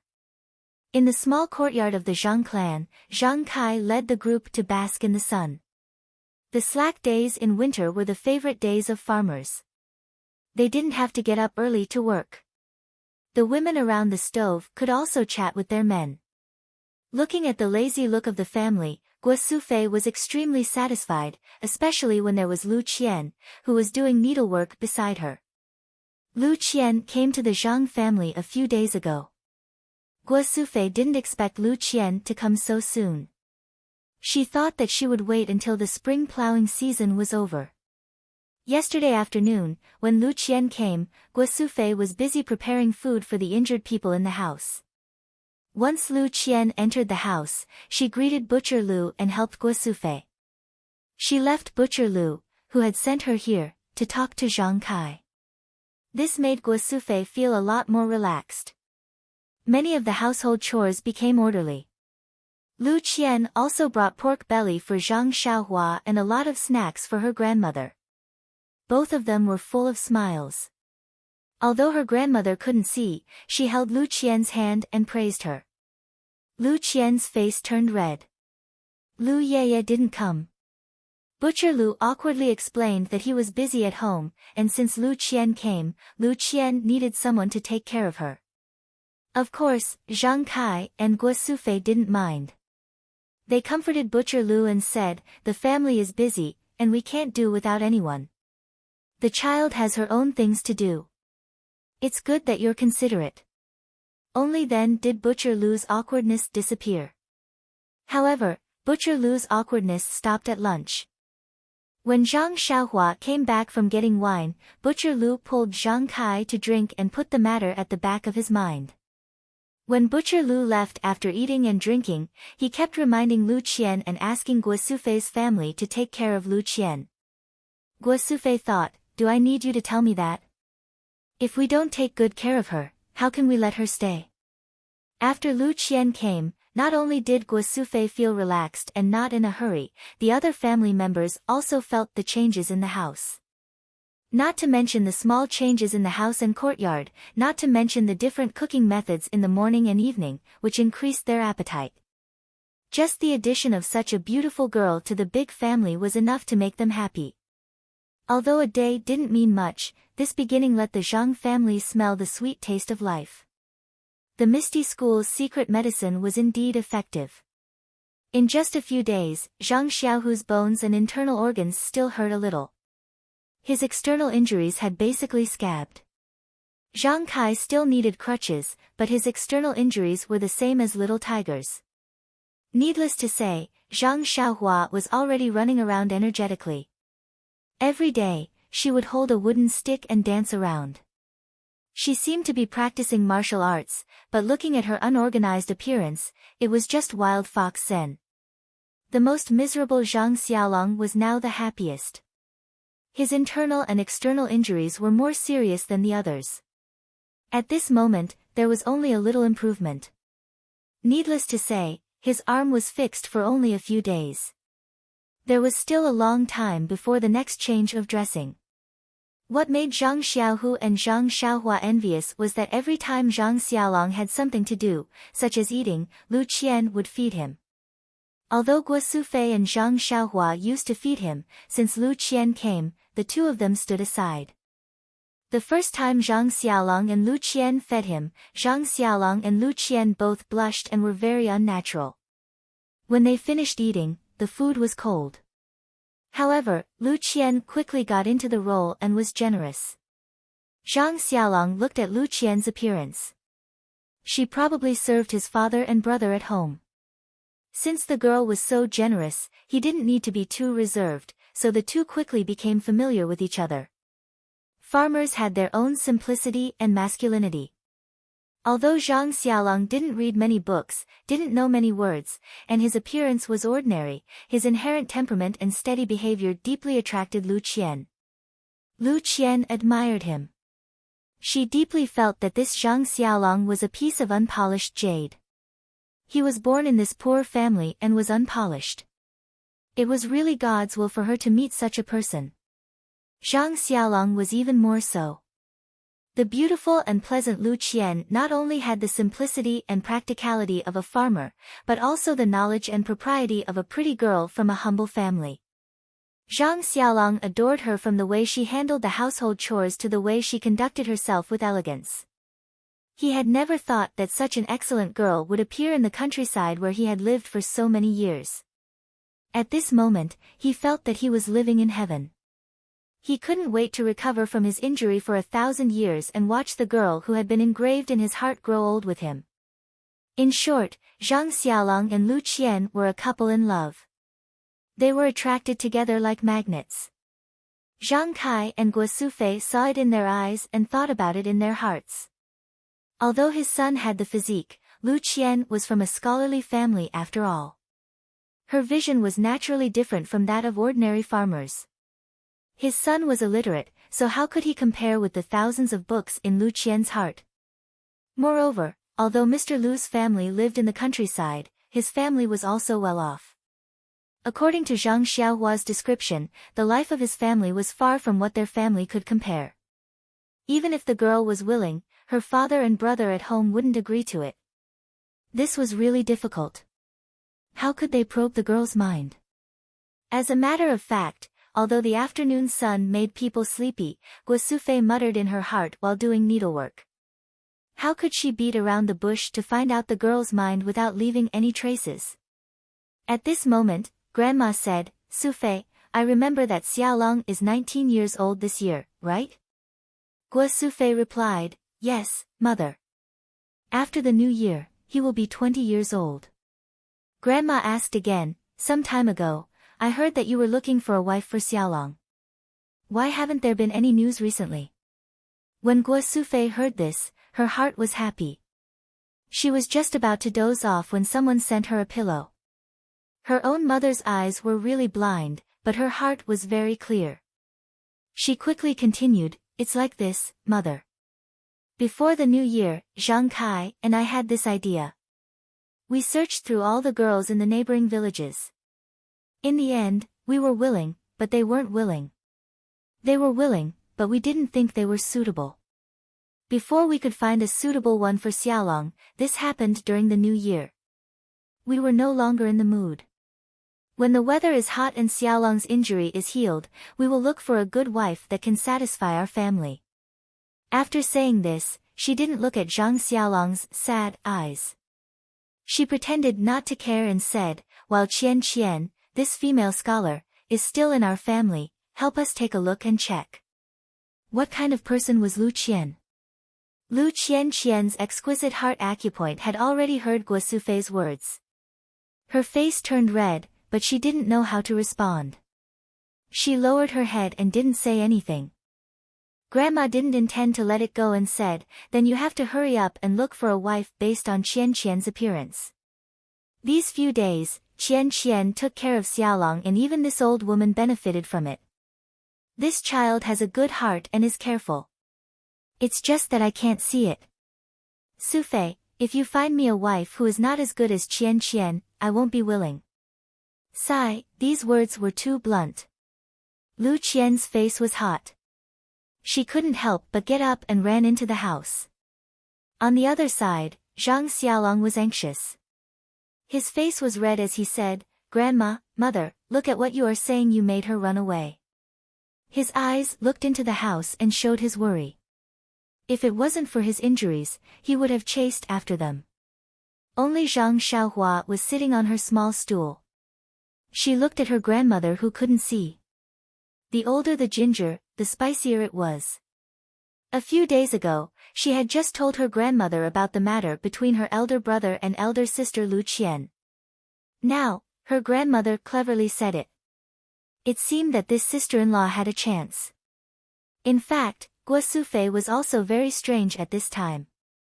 Her mother was very calm. Today, she mentioned this matter. Although she could find out what the girl's mind was, after all, it was too rash. It wasn't like her mother's usual style. According to her original plan, she would wait for 10 days to half a month before taking a good look.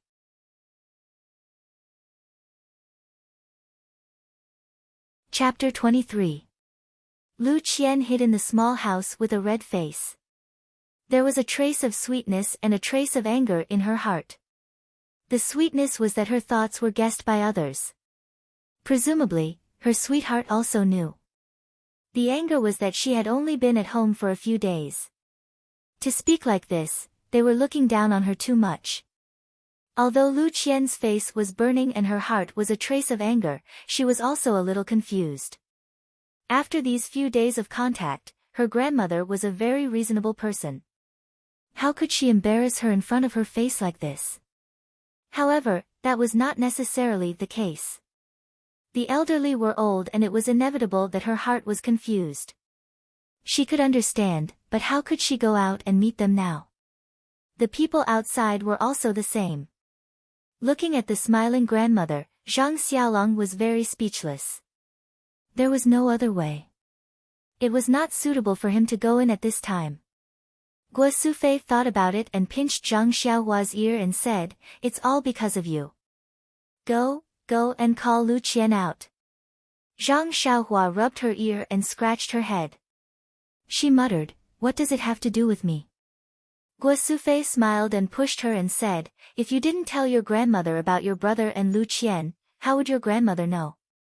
Zhang Xiaohua said, "So you know." After that, she had to get up and walk into the house. As she walked, she thought about what to do. Lu Qian was in the house with a burning face. Seeing Zhang Xiaohua come in, Zhang Xiaohua happily ran in front of Lu Qian. She held Lu Qian's hand and said, "Sister Lu, it's boring to stay at home. Come with me to see my farmland and the well we dug." Lu Qian said, "Okay, I heard from your brother that you opened the land yourself. I've always wanted to see it. Let's go, we'll go today." After that, Lu Qian took Zhang Xiaohua's hand and walked out of the house. Zhang Xiaohua followed behind Lu Qian. As soon as she walked out of the house, she shouted, "Father, Mother, I'll take Sister Lu to see my land on the hillside. We'll be back in a while." Guo Sufei said, "Then you guys go and come back early. You're in a hurry to come back for dinner. Xiaohua, protect your sister well." Zhang Xiaohua giggled and said, "No problem, Nyangqin." Lu Qian walked in front of Guo Sufei and said in a low voice, "Auntie, I'll go out then." Guo Sufei smiled and said, "Come back early." Thus, Lu Qian and Zhang Xiaohua walked out of the Zhang family's small courtyard.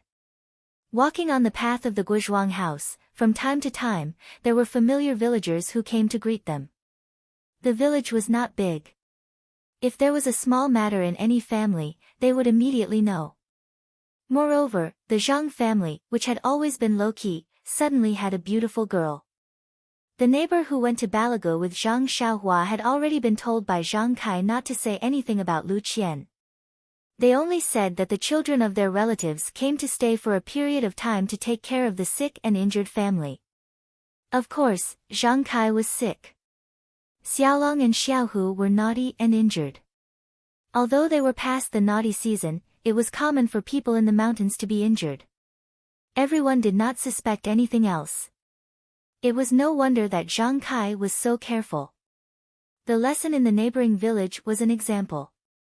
It was better not to be too ostentatious. Although it was reasonable to say that she was a relative, in the eyes of the villagers, it was very thought-provoking. A girl who was prettier than all the other girls in the village came to serve Zhang Xiaolong. All of this could only mean that everyone knew a secret. It was just that no one said it out loud. Looking at Lu Qian, the way they greeted Lu Qian was ambiguous. Originally, Lu Qian came out to escape the awkwardness. In the end, the small path in the village was even more awkward. Fortunately, the path was not too long. Soon, they reached the small bridge. Lu Qian liked the stream very much. She liked the stream to flow further and further away. She asked Zhang Xiaohua, when you went to Balagu, did you see the stream in our village? Zhang Xiaohua scratched her head and said, I didn't pay attention. At that time, I was thinking about how to find your house. I didn't have the heart to look at anything else. Lu Qian smiled and said, the river in Balagu is much bigger than the one in your village. There is also a lot of land by the river. Even my family has a medium-sized piece of land by the river. It's a pity that no one in my family cultivates it, so we rented it to someone else. Zhang Xiaohua said, it's a pity. If my family had this piece of land, we wouldn't have to open up a wasteland on the slope. As they spoke, they crossed the bridge. A winding path led up the slope. It was not a real path. As the saying goes, there are many people walking on it. This path appeared on the flat ground of the slope. Lu Qian walked lightly on this path. Her elegant demeanor was like a dancing musical note. Zhang Xiaohua could not help but praise, Sister Lu, you walk so beautifully. Lu Qian smiled and replied, you little rascal, why aren't you walking? Under the winter sun, the slope was filled with a rare warmth. Along the way, the two of them did not feel cold or bleak. Instead, there was the smell of spring. The newly opened farmland on the slope was lying there alone. Its owner had not come to see it for a long time. It was still the same. Lu Qian looked and said in surprise, Xiaohua, did you open this by yourself? It's a huge piece of land. Zhang Xiaohua raised her head and said proudly, that's right, Sister Lu. It was all done by me. Big brother and second brother also helped a little. Lu Qian praised her, you're really not simple. You're an amazing child.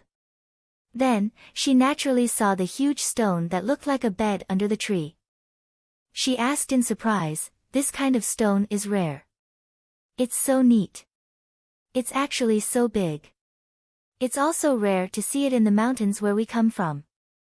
Zhang Xiaohua asked Lu Qian, Sister Lu, can you guess where this stone came from?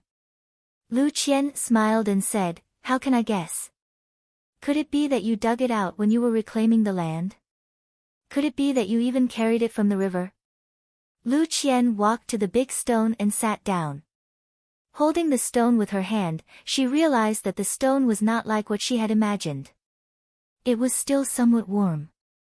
If not for the ugly color of the stone, she might have thought that it was a big piece of jade. She thought in her heart, strange. Zhang Xiaohua did not pay attention to the details of the stone. When she brought it up, she was so tired and sweaty. Who knew if it was warm or not? Moreover, she had just left it there and did not seem to notice it. Even when she sat on it, she thought that it was because of the sun. Zhang Xiaohua smiled and said, since sister can't guess it, let me show you something. Then, she led Lu Qian down the hill and walked to the well at the foot of the hill.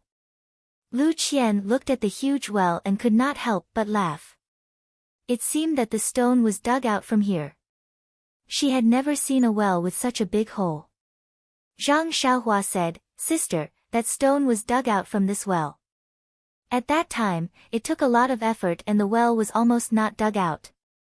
Then, she used the tools beside the well to get some water from the well and handed it to Lu Qian, saying, Sister, try it.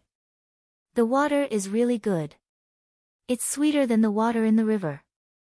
Lu Qian took it and took a small sip. She raised her eyebrows. Xiaohua was right.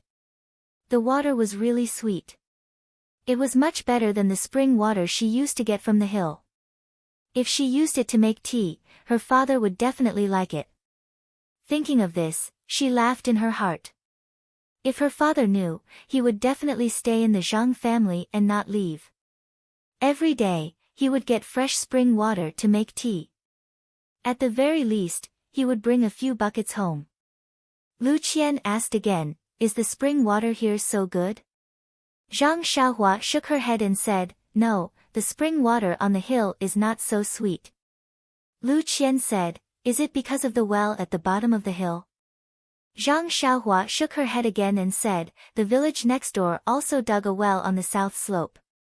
I don't know if it's good or not, but no one cares about it." Lu Qian asked curiously, "Why?"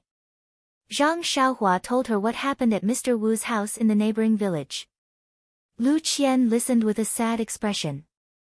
After a while, Lu Qian looked at the sunset on the hill and said, "Xiaohua, get some water. We'll go back and make tea tonight." Zhang Xiaohua happily said, "Is it the one I drank at your house? Isn't it very bitter? I've tasted the one at old Guo's house in the east of the village. It's too bitter." Lu Qian said, "I didn't see the tea you drank, but it should be it. I brought some this time and didn't take it out. Let's try it today." Zhang Xiaohua energetically fetched a bucket of water from the well and carried it up the hill behind Lu Qian. They walked back home. As they walked, Lu Qian asked, "Xiaohua, why do you think that Mr. Wu from the neighboring village had such good luck?" Zhang Xiaohua thought for a while and said, "He got something good and bad people found out. He didn't have the ability to hold on to it."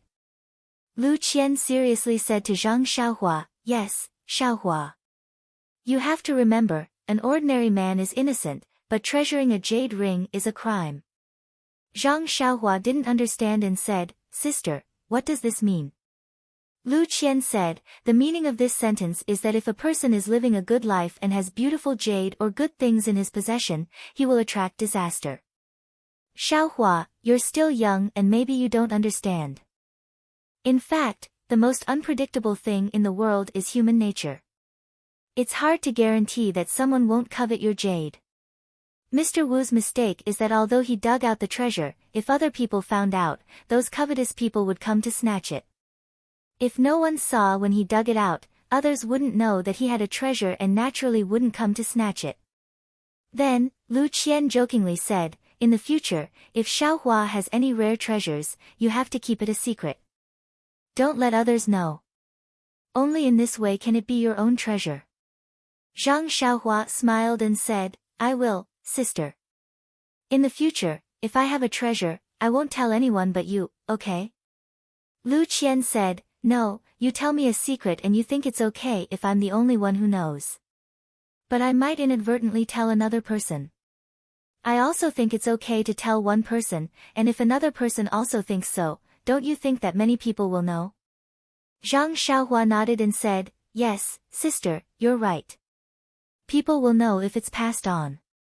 Zhang Xiaohua said again, "Then, sister, what if the one who dug out the treasure is Hero One?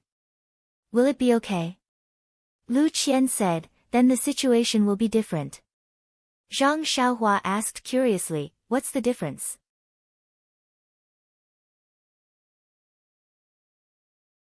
Chapter 24. Lu Qian continued to explain, when Mr. Wu obtains the treasure, he is powerless and does not have the ability to protect it. That kind of situation is called being a fish on the chopping block. He has no power to fight back and can only bow his head and be captured. On the other hand, Grand Hero Wen was highly skilled in martial arts and had the strength to protect his treasures. Naturally, this depended on the opponent's ability. If the opponent was stronger than Grand Hero Wen, Grand Hero Wen's treasures would be snatched away, but Grand Hero Wen would not necessarily lose his life. If the opponent is weaker than Hero Wen, of course they will not be able to snatch away the treasure. In addition, this also depends on the value of the treasure. After all, there is always someone better than you. If the treasure's value is too great, there will always be someone who can restrain you and snatch it away. Zhang Xiaohua excitedly said, Sister, that is to say, knowing martial arts is always better than not knowing martial arts. You will have the ability to protect your treasure, and the stronger your martial arts, the more precious the treasure you can protect. Lu Qian smiled and said, Yes. Xiaohua is right. Zhang Xiaohua continued, If I know martial arts, last time when we went to the market, father, eldest brother and second brother would not have been injured. Sister would also not have been bullied. Lu Qian heard this and her expression was somewhat gloomy, but how can martial arts be so easy to learn? Zhang Xiaohua optimistically said, Don't worry sister, I will definitely learn martial arts to protect you. Lu Qian was also happy and said, Good, then we will rely on Hero Zhang's protection in the future. Then she continued, Sometimes, martial arts are like treasures. You can't tell all your secrets to others. It is necessary to leave some for last to protect your life. Zhang Xiaohua thoughtfully thought for a while and said, Sister is really amazing, how do you know so much? Lu Qian said, These are all written in books. Once you read more, you will naturally understand. Little Blossom can read more books in the future and will know more.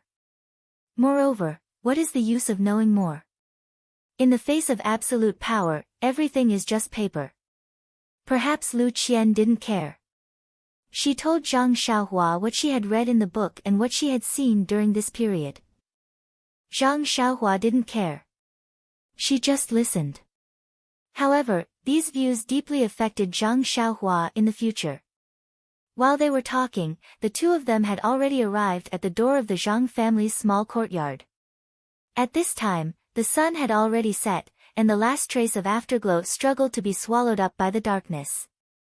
A cold wind blew, and looking over the wall, Zhang Xiaohua's family had already returned to their rooms. Zhang Xiaohua secretly laughed in her heart, the task of the afternoon had finally been completed. She said, Elder sister, you've read so many books. In the future, you have to tell me more about them. You also have to teach my eldest brother how to read and write. Otherwise, you will have nothing to say. Lu Qian casually replied, Okay, leave it to me. Then, he felt that his words sounded a little awkward. This Lil Blossom was quite scheming. However, she continued to think, this wall is too low. If there is any movement in the courtyard, it can be seen from the outside. When I have time, I have to make it higher. However, she was completely unaware that she already had the awareness of a housewife. The small house at home was still warm. Zhang Kai, Zhang Xiaolong, and Zhang Xiaohu were talking on the Kong. Since Lu Qian came, the grandfather and son had squeezed together. Guo Sufei was already busy preparing dinner. Zhang Xiaohua carried the bucket of water into the courtyard. Her mother, who was in front of the stove, saw it. She asked Xiaohua, Why did you bring back the bucket by the well? Zhang Xiaohua said, Mother, this is the well water. Elder sister Lu said that she brought the tea from home and used this well water to drink. Guo Sufei said, What's so good about tea? It's so bitter. It's not as good as plain water. Zhang Xiaohua said with a smile, Mother, that's because you haven't drunk good tea. Do you think that all tea tastes the same as the tea from old Guo's house at the entrance of the village? The tea I drank last time at elder sister Lu's house was very good. Lu Qian also said, Aunt, you'll know when you taste it. Guo Sufei saw that Lu Qian said, so she also said with a smile, Okay, since Qian said it's good, then we'll share the glory and taste it. Then, Lu Qian filled a pot with well water and put it on the fire to boil. The three people in the inner room heard Zhang Xiaohua's words and also stood up to see if there was anything they could help with. Soon the water boiled. The Zhang family didn't have a teapot, so Lu Qian had to put a few tea leaves into the bowl and boil it with water. Zhang Kai and the others looked at the freshly brewed light green tea. Smelling the faint fragrance of the tea, they couldn't help but be puzzled.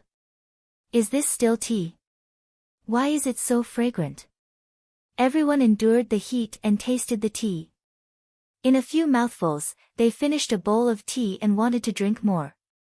Lu Qian said, "If you drink too much tea, you won't be able to sleep well at night. If you want to drink more, drink some after dinner." Everyone naturally listened to the expert. Lu Qian was very attentive and brought a small bowl of tea to her grandmother for her to taste. Dinner was still simple tea. Well, wrong. Today's tea was good tea. Everyone in the Zhang family drank it happily. At night, except for Grandma, Lu Qian, and Zhang Xiaohua, everyone couldn't sleep. Grandma and Lu Qian didn't drink much. Although Zhang Xiaohua drank the most, he counted sheep like everyone else before midnight. After midnight, he immediately turned over and fell asleep, full of flickering dreams. After dinner, Guo Sufei cleaned up the dishes and boiled the well water for the family to drink. She held a small bowl of tea and went to Grandma's house.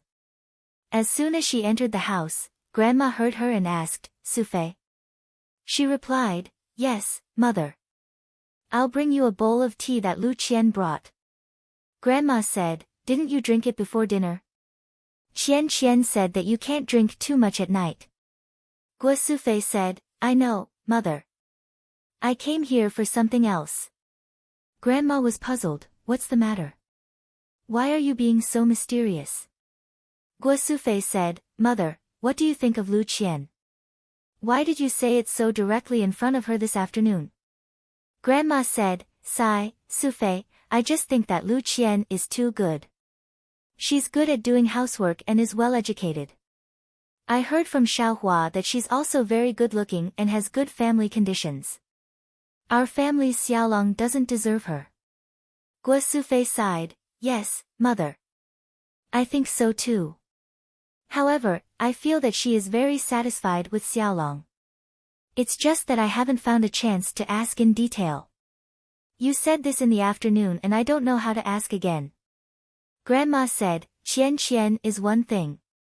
We also have to look at her family's opinion. I heard from Xiaohua that her family is educated and not good at farming. Her uncle is also a butcher. It seems that it's hard to communicate with us farmers. Moreover, their family is not as poor as ours. It's really hard to say.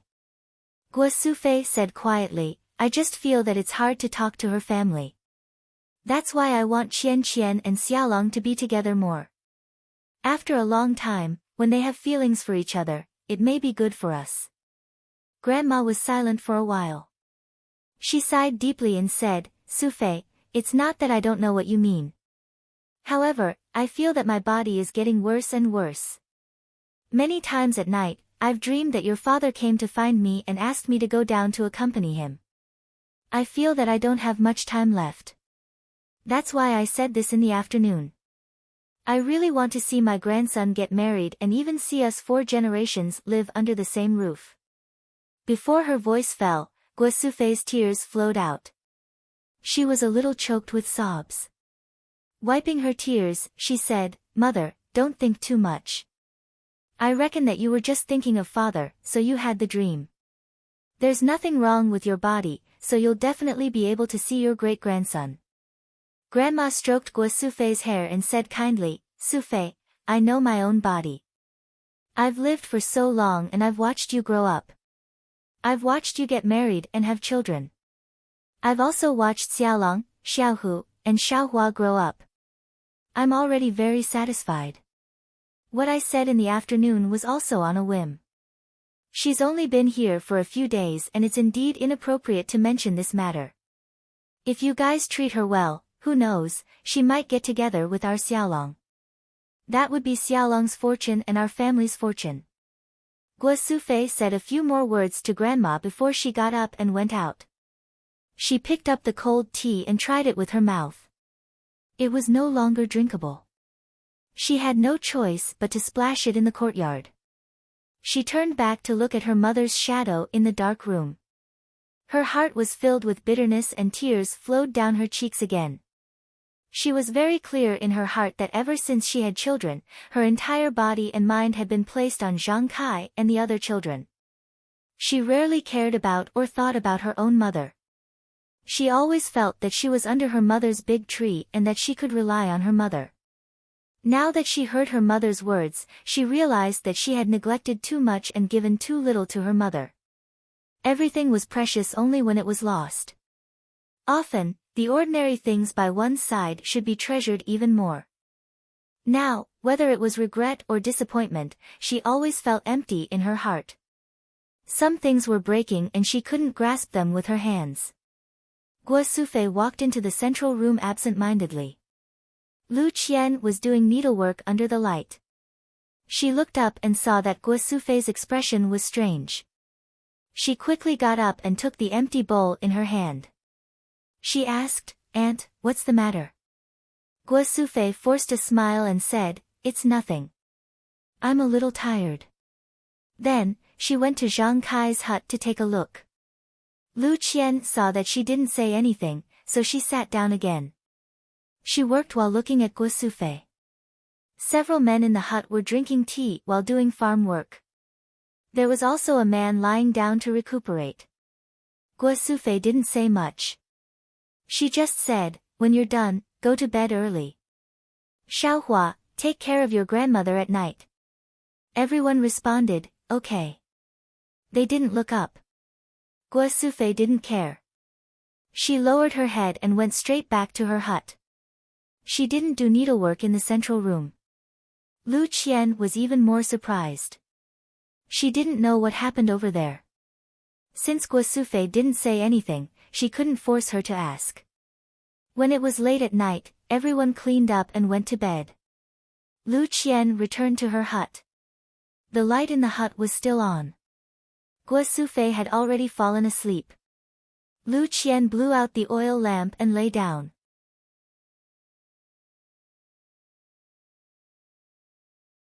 Chapter 25. Lu Qian laid down with her clothes on. She could not fall asleep in the dark. Usually, it was Guo Sufei who tidied up the house and was the last one to go to sleep. Tonight, she lay on the kong early and did not get up to settle the others down. The other men did not notice these details, but Lu Qian took it to heart. Especially when she saw the strange expression on her grandmother's face after returning to the house, it made Lu Qian even more suspicious. However, this was the Zhang family's matter after all. As an outsider, Lu Qian was not in a position to ask, so she could only keep it in her heart. In the dark, Guo Sufei also tossed and turned, occasionally sobbing.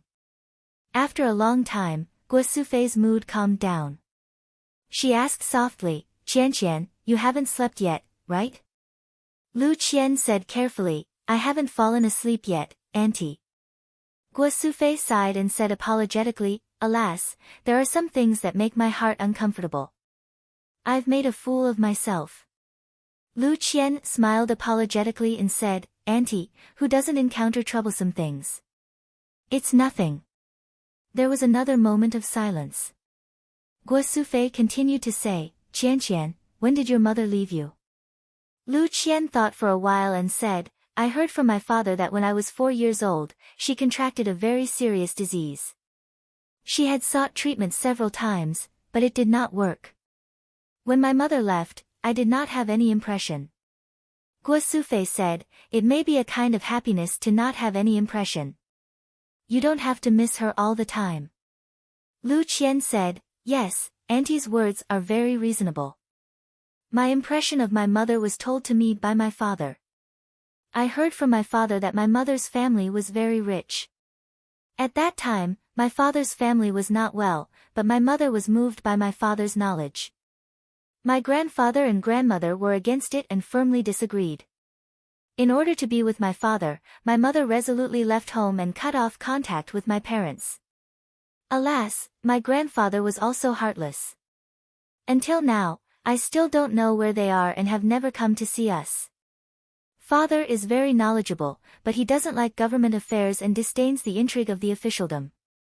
That's why he didn't leave home and lived in the mountain village, teaching for a living. Mother also lived there." After pausing for a moment, Lu Qian continued, "Mother's body was weak to begin with, and the doctor told her that it was best for her not to have a child. However, for the sake of father, mother still gave birth to my brother. At that time, her vitality was greatly damaged, and she only recovered after many years of recuperation. When she was pregnant with me, father also advised mother, fearing that something might happen to her. However, mother said that since she had a child, it was a gift from the heavens, and she was willing to give up everything for the child. When she gave birth to me, everything went smoothly, but mother's body collapsed, and she was in a terrible state until she passed away. At this point, Lu Qian's voice was choked with sobs. Guo Sufei comforted her and said, Qian, when you become a mother in the future, you will know that a child is everything in a mother's heart. If she can do 10% for her child, a mother will definitely not do 9%. Although you are still in mother's stomach, everything about you has already been branded in mother's heart. She will definitely not think about her own body and not want you. She will think about you early on and bring you safely into this world. Lu Qian said, That's right, Auntie. Sometimes, I am very grateful to my mother in my heart. Although I really only have a vague impression of my mother, she was not only able to escape the shackles of the family for her own happiness, she was also able to sacrifice her life for her child. Sometimes, when I think about it, a mother's love is so ordinary and great. Moreover, Auntie, I haven't been here for long, but I especially like the harmonious atmosphere in your family. When I see how Xiaohua and the rest rely on you, I am also very envious. Guo Sufei said, Qian, I can't compare to your mother. I have lived in this small mountain village since I was young and didn't learn to read. I can't compare to your mother who read a lot of books and know a lot of things. Ever since your uncle married into our family, I felt that since the two of us lived together, we should live in harmony, respect, and love each other.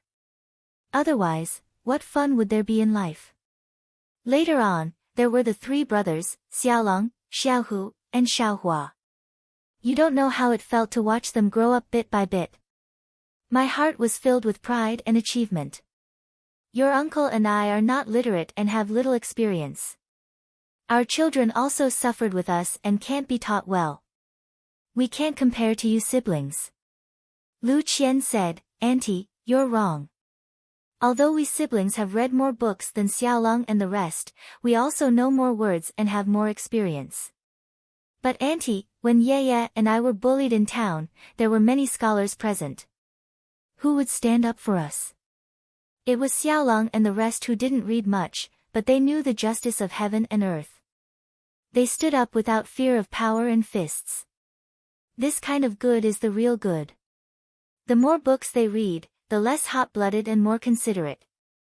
They might not be better than those who don't read. Guo Sufei also said with relief, Speaking of them, I am really happy. These children are kind by nature and have been very sensible since they were young. Although they are naughty, they don't harm others. They also know their family's situation and have never caused trouble for us. Since they were young, everyone in the village liked them very much. When it comes to helping others, they have done a lot.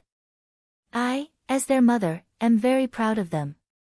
Actually, sometimes I think that if our family situation was really good, we might not be able to feel at ease with them now. Lu Qian agreed, Yes, Auntie. Sometimes, a person's life is destined. They can grow up well in this environment, but there might not be a good outcome if they forcefully change the environment. Then, when Lu Qian saw that Guo Sufei's mood had improved, she continued to ask, Auntie, it seems that you haven't told me about today's matter. It's not good to keep things to yourself. It's good for your health to talk about it. Guo Sufei forced a smile and said, Look at me. When it comes to children, I digress. I really miss children a lot in my life. Lu Qian did not reply. Guo Sufei continued, As a mother, I miss my children. I worry about their health, food, and clothing, but I neglected my mother. When I was a child, it was my mother who took care of me and paid attention to me. She also watched me grow up and become an adult. Now, I am wholeheartedly devoted to my children and have long forgotten my mother. Although I take care of her every day, cook for her, and make new clothes for her, I rarely talk to her and ask her about her thoughts. Now that I think about it, I should have done more for my mother. Lu Qian also felt suffocated. Yes, all the mothers in the world doted on their children, but their children often neglected their mothers. She comforted Guo Sufei and said, "Auntie, Grandma is happy to see that you care about your children. She won't mind that you don't care about her. She will only give her love for you to her grandson. Moreover, Auntie, your mother is also by your side. Isn't it better than me, who doesn't have a mother to dote on?" Guo Sufei said faintly, "But when you want to repay your mother, you realize that you don't have much time with her. Do you regret that you didn't realize this earlier?" Lu Qian also sighed and said, "Yes, it's a pity that the child wants to take care of his parents but can't wait for him. However, Auntie, Grandma is already so old. She should be very happy to be able to see you get married and see your grandson grow up. Although you don't directly care about her, you are actually indirectly loving and caring for her. I don't think Grandma will blame you." After pausing for a moment, Guo Sufei said, "Qian, it's good to be able to read, and understand things like you. After hearing your words, I feel much more at ease. Sometimes, village women like us just can't get over it." Lu Qian said, "Auntie, don't praise me like that. I'm also a farmer." Guo Sufei said, Qian, don't be modest. At least I know that there are no children as smart as you in the surrounding villages and 8 villages. That's right, the words Grandma said to you in the afternoon were rude. Don't mind it." Lu Qian said, "I won't, Auntie." Guo Sufei was quiet for a while and finally said, Qian, but then again, this is also her last wish. Moreover, our family likes you very much. I have always wanted to ask your thoughts. Since we have said so much today, I won't care too much. What do you think of Xiaolong?" This time, it was Lu Qian's turn to be quiet. Lu Qian didn't know how to answer in her heart. Logically speaking, she was very satisfied with Xiaolong, but after all, it was still a short time. These few days of interaction couldn't let her see a person's nature clearly. However, if fate brought them together, they wouldn't know each other. Sometimes, fate was a very difficult thing to explain clearly. Just a few days of interaction could leave an unforgettable impression, and years of interaction might only leave behind friendship. It was the same for looking at a person. Sometimes, it only needed a glance to understand a person. If you couldn't understand, even if you looked at thousands of times, it would only be a blur. As for her and Xiaolong's fate, from the hero saving the beauty to the beauty repaying him with her body, it was really a story passed down from generation to generation. But to bet her happiness on Zhang Xiaolong just because of this, she naturally hesitated for a while. Grandma was very good to her, and the Zhang family was also very good to her. She also liked Zhang Xiaolong very much. She also liked this poor but warm and harmonious family. This family was also very much like her own family, full of respect and love. She was also willing to join this family and was also willing to fulfill her grandmother's last wish to see her leave this world with no regrets. However, all of this seemed too immature. Should she be given a period of time to ferment and ferment? Lu Qian hesitated and found it difficult to answer. After a long while, she said, "Auntie, it's too late today. Let's talk about it another day." Guo Sufei also sighed softly and didn't speak anymore. In the small courtyard of the Zhang family, the moonlight was shining. How many people were sleeping soundly?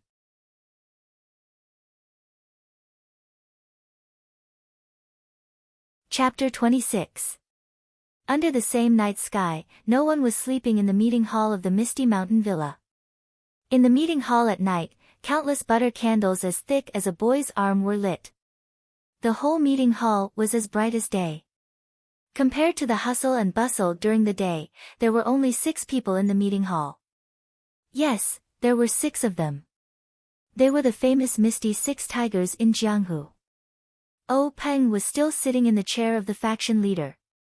On his left was the eldest, Hu Yuni, and the second, Li Jian. On his right was the 4th, Shengguan Fenglu, the 5th, Lu Qingyang, and the 6th, Su Peihua. The eldest, Hu Yuni, was a robust middle-aged man. He was dressed plainly and even looked a little mature. At first glance, people would think that he was an old farmer. His appearance was also ordinary, with thick eyebrows and big eyes.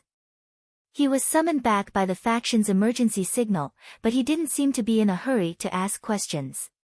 He slowly tasted the green tea in his hand. The second, Li Jian, was a tall man with a thin face. He wore a green robe and held a sword in front of his knees. His face was cold and indifferent. He really lived up to his name.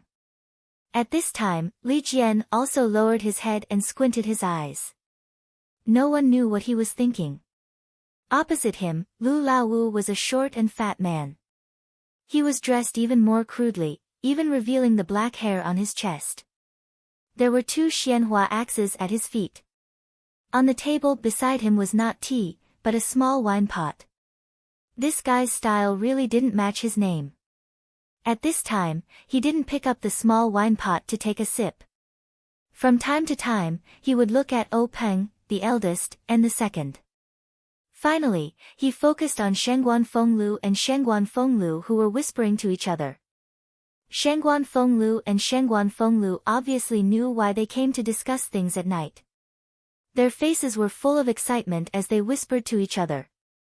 Originally, Shengguan Fenglu's seat was at the back, but he desperately swapped with Lu Laowu so that he could be closer to Shengguan Fenglu. Lu Laowu anxiously looked at the 2 people whispering to each other. He couldn't hear anything. He was so anxious that he scratched his ears and cheeks. But this was the meeting hall, so he couldn't make a noise. He could only angrily gulp down wine and wait for Peng to speak. Peng also seemed to be thinking about something, and did not pay too much attention to his fellow disciples. Peng waited until all the brothers in the hall were a little anxious. Only then did he raise his head, look at the familiar faces of his fellow brothers, and speak. Eldest senior brother, second senior brother, and fifth junior brother, you all just rushed back to the sect this afternoon. The journey must have been tiring, and we didn't have time to let you rest. However, I do have an important matter to discuss with you. Don't blame old 4 and old 6. This time, I gave a strict order to keep their mouths shut. This matter is of great importance. I have to be careful. Hu Laoda slowly put down the teacup and said, Sect leader Shidi has always been steady in doing things. We all admire him very much. There's nothing to blame him for. However, the matter you speak of is of great importance. I want to listen carefully. Recently, the Jianghu has been peaceful. Several large sects have been concealing their strength and biding their time. The demonic sect has also ceased all activities. It's as if they've all returned home to farm.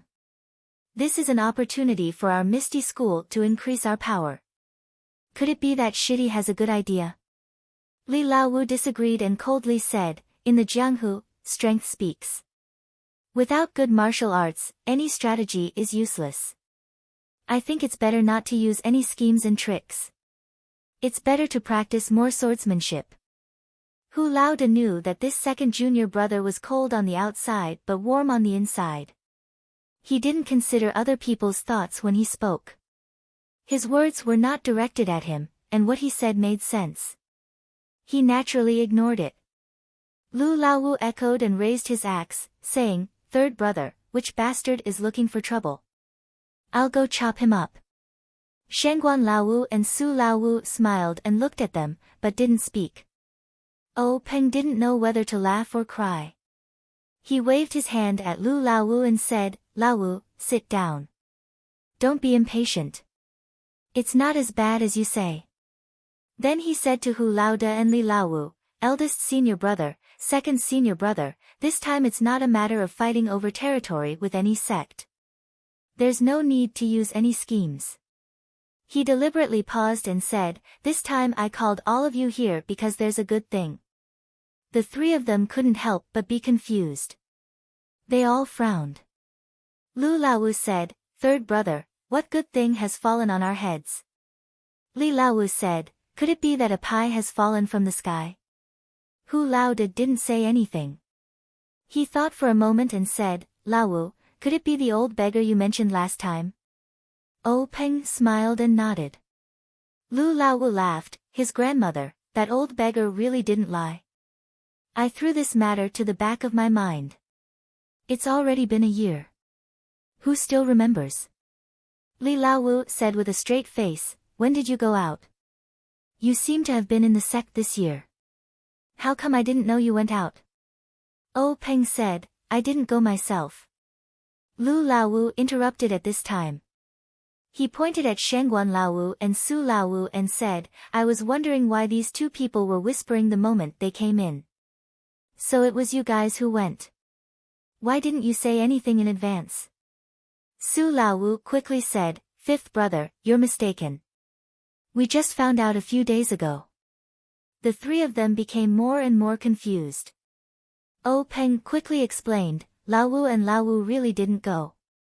I sent Ah Hai and Qing, When Lu Laowu heard this, he immediately jumped up, you actually sent two disciples for such an important matter? Aren't you afraid that something will go wrong? Hu Laoda glared at him and said, don't be so surprised, okay? Aren't the two of them safe? Otherwise, how can we sit here and discuss things peacefully? Su Laowu thought for a moment and said, that's true. Oh Peng smiled and explained, it's like this. In order to not let the spies of the other sects notice our movements and give them a chance to loot a burning house, I, the Tan family's master, and the Wanjian Peak's sword master didn't go. We only sent the second-generation disciples of our sect to the place we chose in advance. Yanming Jusher, who few people in Jianghu paid attention to, took them there. Li Laowu said, this Yanming Jusher's martial arts are average. He's smart, but he's shrewd. Ah Hai will be at a disadvantage if he goes with Qing, Hu Laoda said, since Laowu and the others let him take them, they naturally have a way to guard against him. Oh Peng rubbed his nose and said, eldest senior brother is right. Before he left, all three of us sent people close to him to his Yanming mountain villa. He also sent people to escort his wife and children to our sections. When the matter is completed, we can then escort his wife and children back and exchange our people at the same time. Hu Laoda asked, who did you send? Oh Peng said, naturally, it was Yen, Hu Laoda nodded. Oh Peng continued, she just returned a few days ago and is resting in the villa. Hu Laoda also said, she's the only one who's suitable for this kind of thing. It's been hard on her. Li Laowu said, she's your sister. Naturally, she should share her brother's worries. However, that Yanming Jusher actually didn't play any tricks. That's strange. Oh Peng's eyes curved into crescents as he said, how could he not? He proposed to use rock-paper-scissors instead of a martial arts competition to divide the treasures. In the end, he was completely defeated by our Qing, Lu Laowu also laughed, that's right. This girl never loses when it comes to guessing. She even used this to get me drunk. This Yanming Jusher really shot himself in the foot. Oh Peng said again, the most ridiculous thing was that he even faked an imperial edict, saying that the extra treasures were up to fate. Whoever got it would get it. In the end, there weren't many treasures. He only took a few extra portions of herbs. Man proposes, God disposes. Herbs. Lu Laowu was the first to interrupt again, you didn't get any divine weapons? Su Laowu said seriously, of course I did. It's a Pangu axe. Lu Laowu immediately jumped up and rushed in front of Oh Peng, saying, really? Third brother, this Pangu axe is the weapon of my dreams. This time, you have to give it to me. I'll use it to split this Jianghu in half. Before Oh Peng could say anything, Hu Laoda scolded him, Laowu, go back and sit down. This is a discussion hall. Don't forget the rules. Lu Laowu was quite afraid of Hu Laoda. He slunk back to his seat and said innocently, boss, this is my dream. You can't destroy it. I'm definitely going to have this axe. Li Laowu opened his mouth, you really believe in something like the Pangu axe? How about I exchange it with the Xian Yuan sword? Lu Laowu muttered, you don't have the Xian Yuan sword. Li Laowu continued, you don't have the Pangu axe either. At this time, Hu Laoda opened his mouth, don't listen to Lu Laowu's nonsense. The Pangu axe is just a legend. How can it possibly exist? At this time, O Peng said mysteriously, although Laowu's words are a joke, senior brother, you really made a mistake this time. There really is a legendary item inside. This time, Hu Laoda was also moved, saying, what item? Isn't it a herb? O Peng was very satisfied that Boss Hu was so surprised, saying, the herb is just a bonus. The real treasure is something else. Lu Laowu was not happy. If it's not the Pangu axe, what legendary item is there? Could it be the Xian Yuan sword? The Cultivation God's Heaven's Recommendation Seal? The Elixir of Immortality? Shengguan Laowu spoke, Laowu is really amazing. He actually guessed it correctly. I can't even dream of it. The remaining 3 people were really stunned. Hu Laoda looked at Li Laowu and gave him a look. Li Laowu stood up and used his qinggong. He floated out of the meeting hall like a wisp of smoke and flew up to the roof. He quickly circled around the meeting hall. Finally, he stood on the roof of the meeting hall and listened carefully for a while. Only then did he fly down and quickly walk back to his seat. He said to Hu Laoda, I didn't find any random people around. Hu Laoda nodded and then looked at O Peng.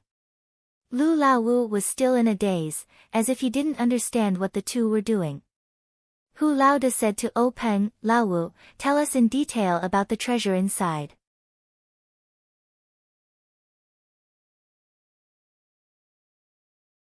Chapter 27.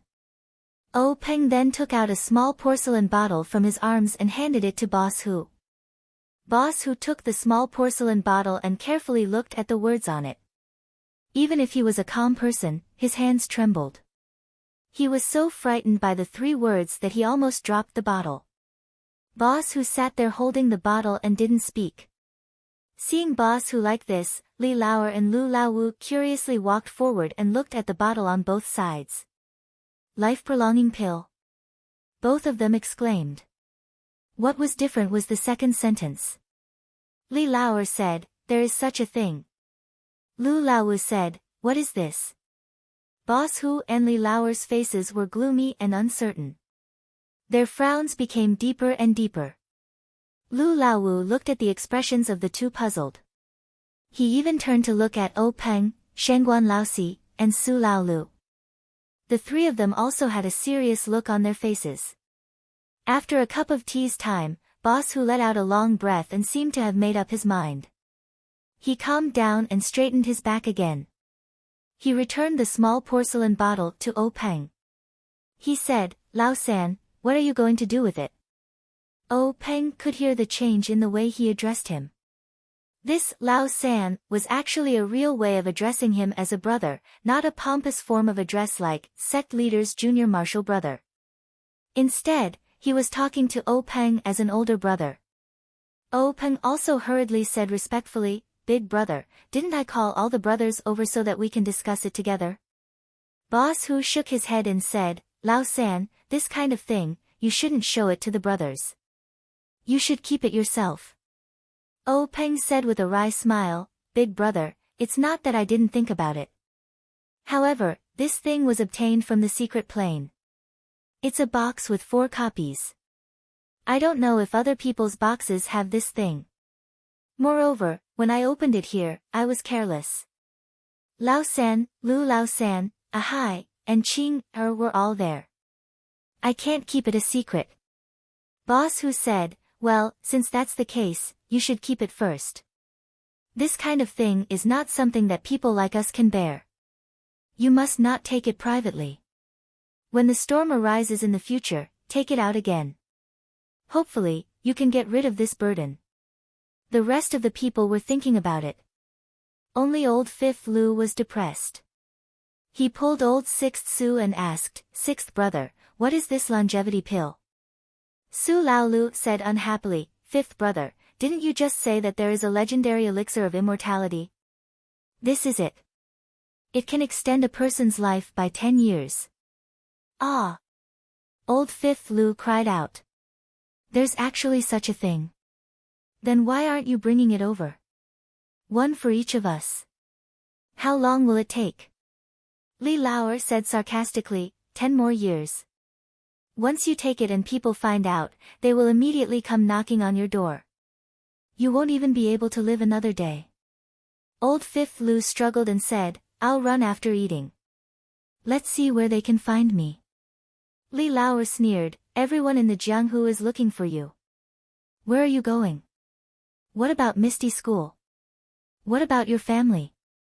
When Old Fifth Lu heard this, he did not know how to answer. He blinked his eyes, smacked his lips, raised his eyebrows, and said almost shamelessly, don't I still have you guys in front of me? What am I afraid of? Li Lauer also curled his lips and ignored him. Hu Laoda glared at Old Fifth Lu and said, Old Fifth, you're not young anymore. Can't you use your brain when you're in trouble? Who knows if this thing is real or fake? Even if it's real, who will the 6 of us give it to? Didn't your second brother just say that even if we take it, we will be hunted down by the entire Jianghu? Who can stand it? Why don't we just put it aside and wait for things to change? If someone we can't afford to offend comes knocking, we'll tell the Jianghu and give them this hot potato. If there's no movement, then it won't be too late for us brothers to make plans. Old Fifth Lu picked up the wine pot and took a big gulp. He said, I only have my mouth. I don't know anything else. Just give me a bite when the time comes. O Peng turned his head and asked the other brothers, Brothers, what do you think of Big Brother's idea? Shangguan Laosi stroked his beard and said, Big Brother's idea is very much to my liking. I've been thinking about this for the past few days.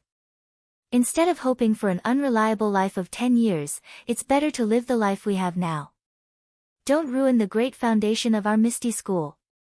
Also, if there's any trouble when the time comes, third brother, you must deal with it well.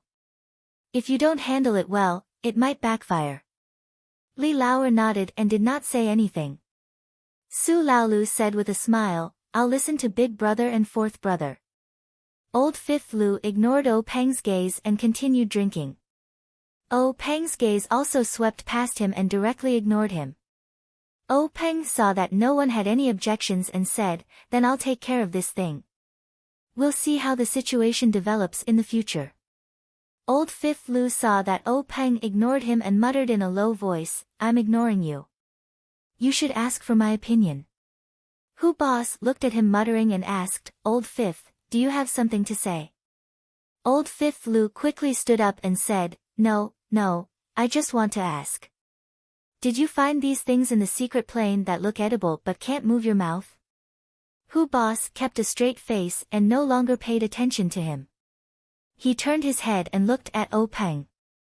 This time, O Peng was smiling like a flower.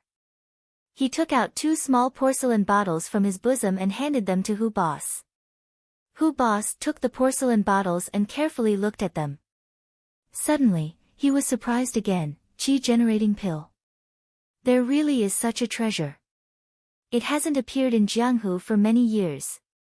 Next to him, Old Fifth Li couldn't sit still this time. He put away that deadpan face and came over.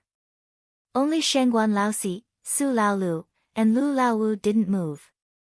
The first 2 already knew, but the last one heartlessly asked again, Qi-generating pill? What's this thing? Coincidentally, Hu Boss' words also came out at this time, bone-strengthening pill. What's this thing? O Peng arched his eyebrows and said with a grin, this Qi-generating pill, everyone knows that it's a legendary panacea for increasing one's power. Those who take it can increase their power by 20 years. However, this is only for those who cultivate internal martial arts. In other words, all the brothers here, except for Old Fifth and Old Sixth, so long as they take this Qi-generating pill, their internal strength will double, saving 20 years of bitter cultivation.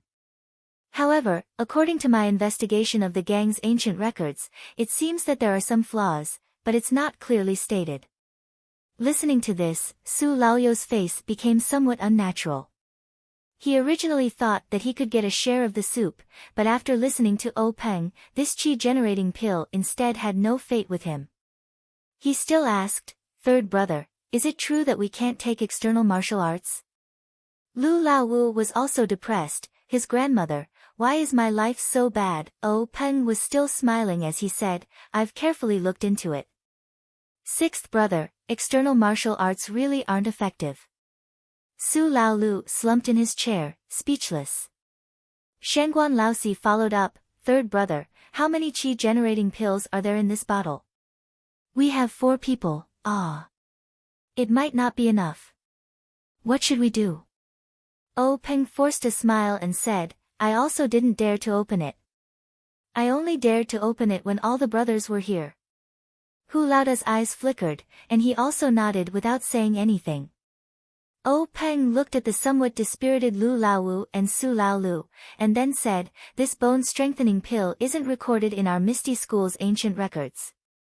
I informed the disciples under the gang to have the spies placed in each sect pay more attention.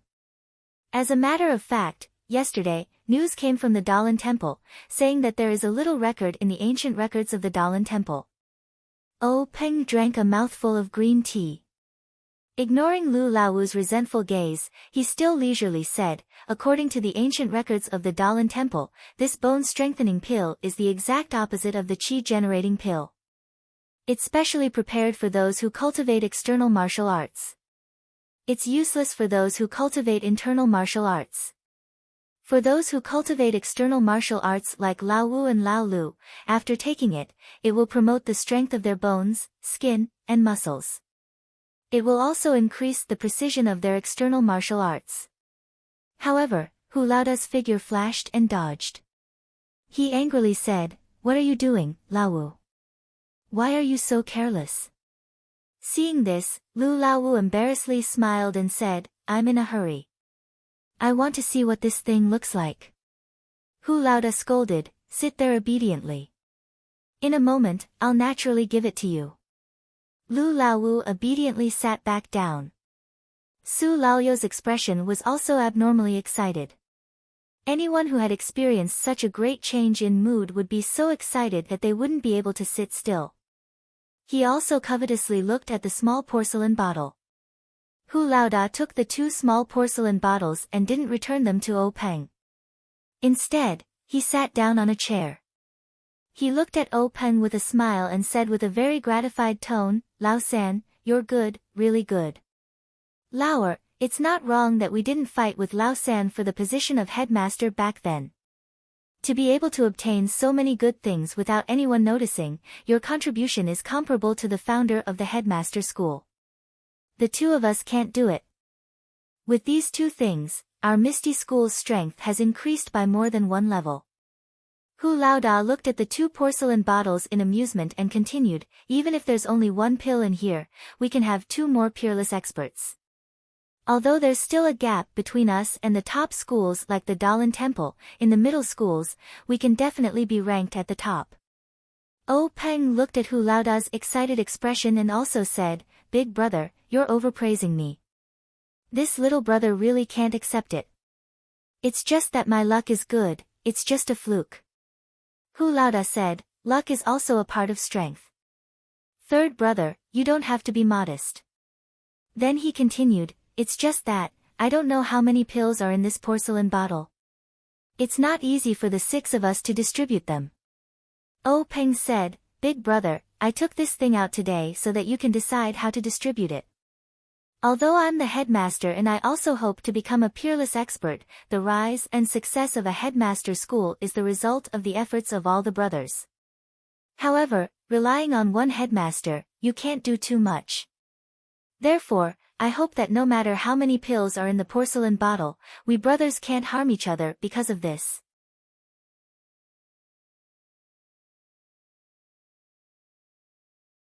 Chapter 28. After saying this, O Peng once again took out a slightly larger porcelain bottle from his bosom. This time, Shengguan Laosi and Su Laolu were also stunned. They remembered that at that time, there were only 3 small porcelain bottles in the brocade box. What was this? Lu Laowu even laughed. Third brother, what are you doing? Don't tell me you're doing a magic trick, taking them out one by one. This time, Peng didn't hand over the porcelain bottle to Hu Laoda. Instead, he placed it on the square table next to him. Looking at everyone's astonished eyes, he said, last time, the things that were taken out from the secret plane, in addition to the qi-generating pill, bone-strengthening pill, and life-prolonging pill, were a batch of very old medicinal herbs. This thing is called qi-generating pill. It is a type of pill that is similar to the qi-generating pill recorded in our Misty School's ancient records.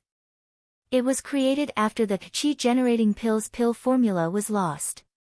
This batch of medicinal herbs was given to Hall Master Bai of the Pharmacist Hall. He concocted it according to the qi-generating pill's pill formula. According to the ancient records, this pill's function is limited. As for how much it can improve one's skill, it still depends on the person's aptitude and other factors. This bottle is the first batch to be refined. There are a total of 9 pills. It was only refined this afternoon.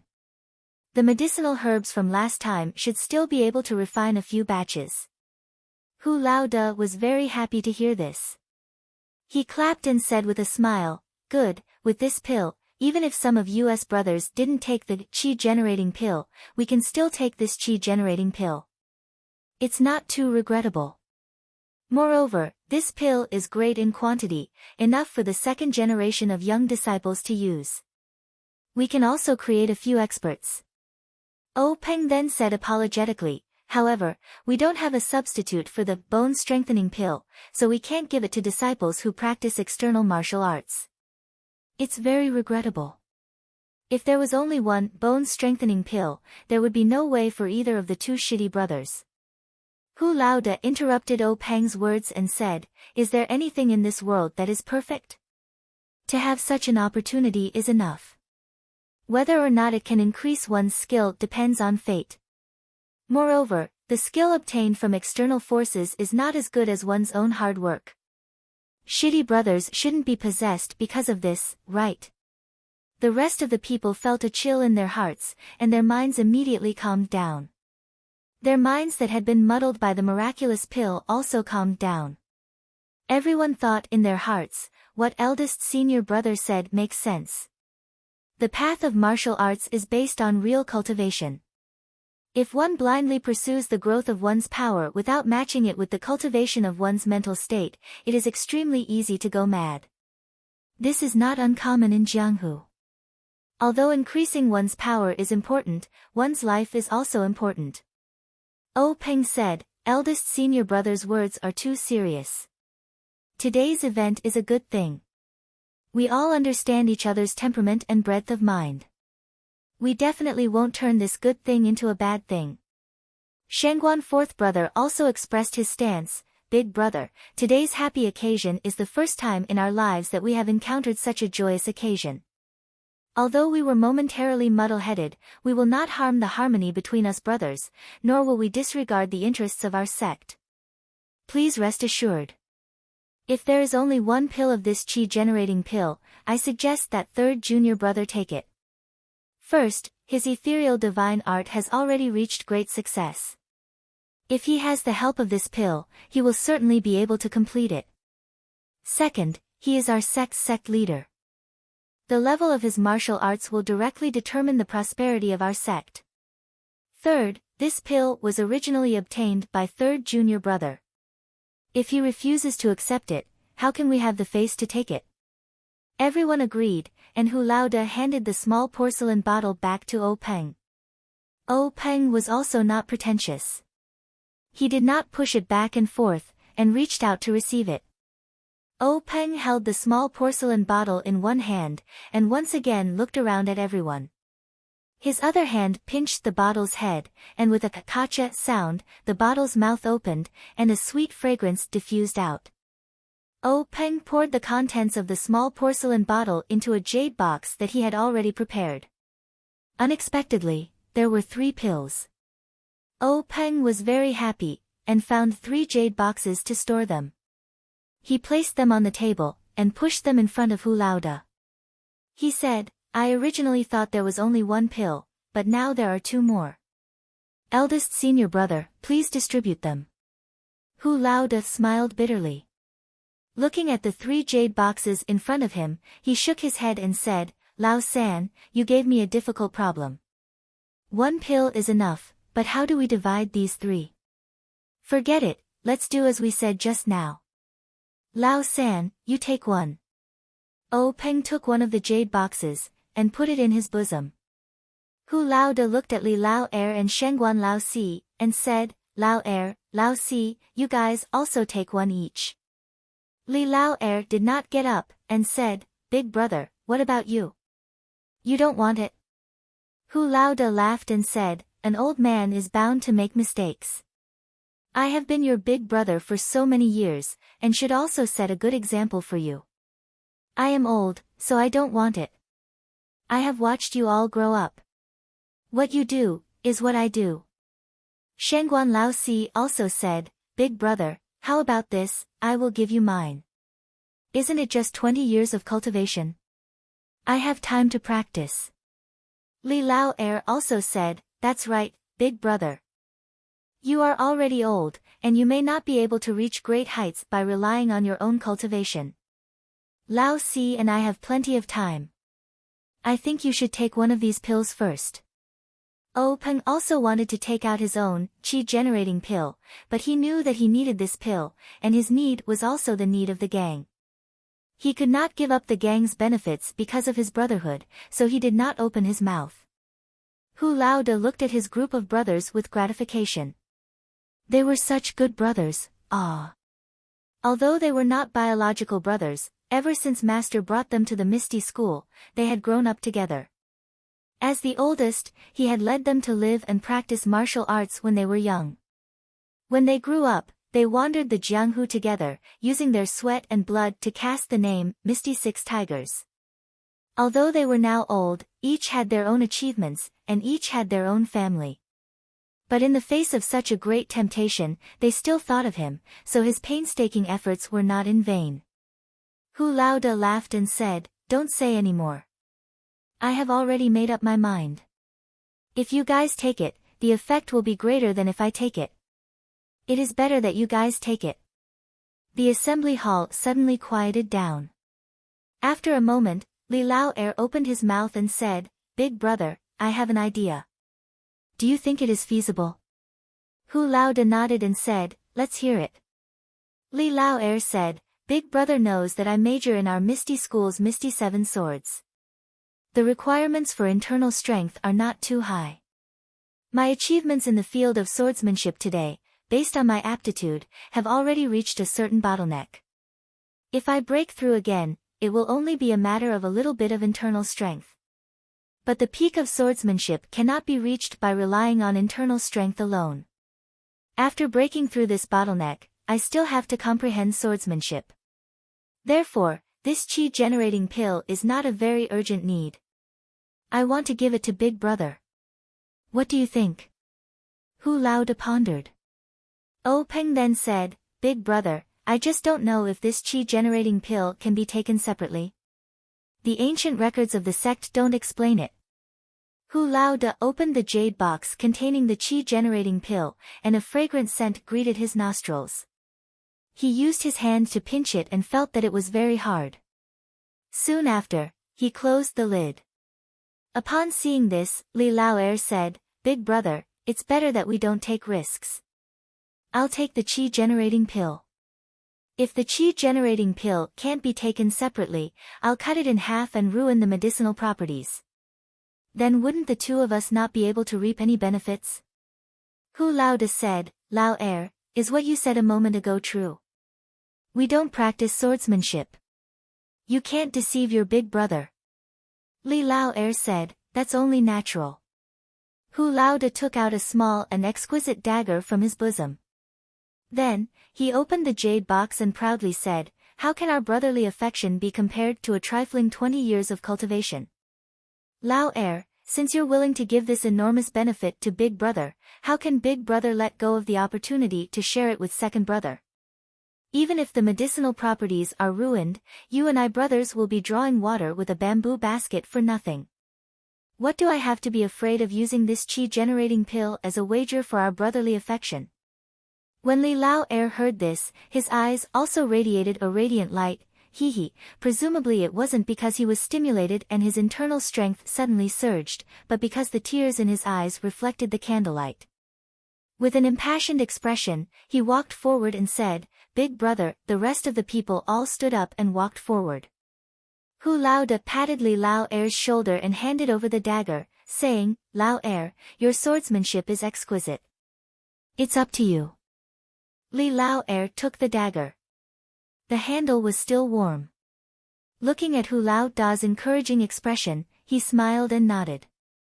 Then, he slightly circulated his internal energy and raised his hand to chop at the jade box. In everyone's eyes, they only saw an arc as the dagger fell on the chi-generating pill. Following the arc, the chi-generating pill was split into two, but the jade box wasn't damaged in the slightest. By the time Li Lao Er withdrew the dagger, everyone hadn't yet praised Li Lao Er's exquisite swordsmanship when O Peng hurriedly found another jade box and separated the two halves of the chi-generating pill. Immediately, Hu Lao Da took the jade box and put it into his bosom. He also gave the other box to Li Lao Er. Of course, the remaining one was given to Shengguan Lao Si. After the chi-generating pill was distributed, Lu Lao Wu and Su Lao Lu stared at the bone-strengthening pill in Hu Lao Da's hand.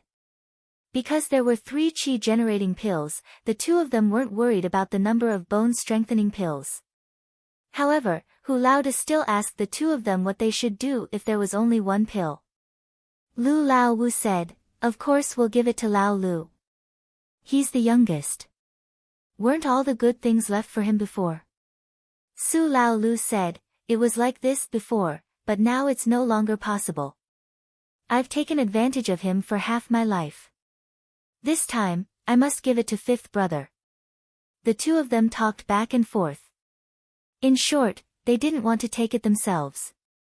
In the end, Lu Lao Wu became anxious and said, "Big Brother, quickly open it. Aren't there 3 chi-generating pills? Maybe there are also 3 pills. Why are we dawdling like this? If there's only one pill, we'll split it equally." Thus, Hu Lao Da didn't say anything more. He raised his hand and crushed the porcelain bottle, pouring the bone-strengthening pill into the jade box. Sure enough, there were 3 pills inside. Everyone let out a sigh of relief. Hu Lao Da put the bone-strengthening pills into 3 jade boxes and handed one to Lu Lao Wu and Su Lao Lu. The two of them received it and put it into their bosom. Hu Lao Da handed the last jade box to O Peng and said, "Third Shitty, I'll give this last one to you. You decide who to give it to." O Peng nodded and took the jade box.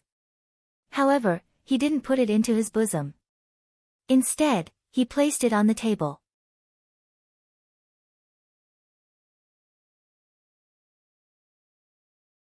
Chapter 29. O Peng looked at the bone-strengthening pill on the table and said, "This medicine is only effective for those who practice external martial arts. I want to give it to the stone cow in the gang. What do you think?" After O Peng finished speaking, his eyes looked at Old Fifth Lu and Old Sixth Su because only their disciples practiced external martial arts. Old Fifth Lu said straightforwardly, "Okay, I have no objection. That stone cow kid's strength is not ordinary. He's stronger than me. If he takes it, it will definitely add a super general to our Misty sect." Old Sixth Su thought for a moment and said, "I also have no objection. My disciple's aptitude is limited.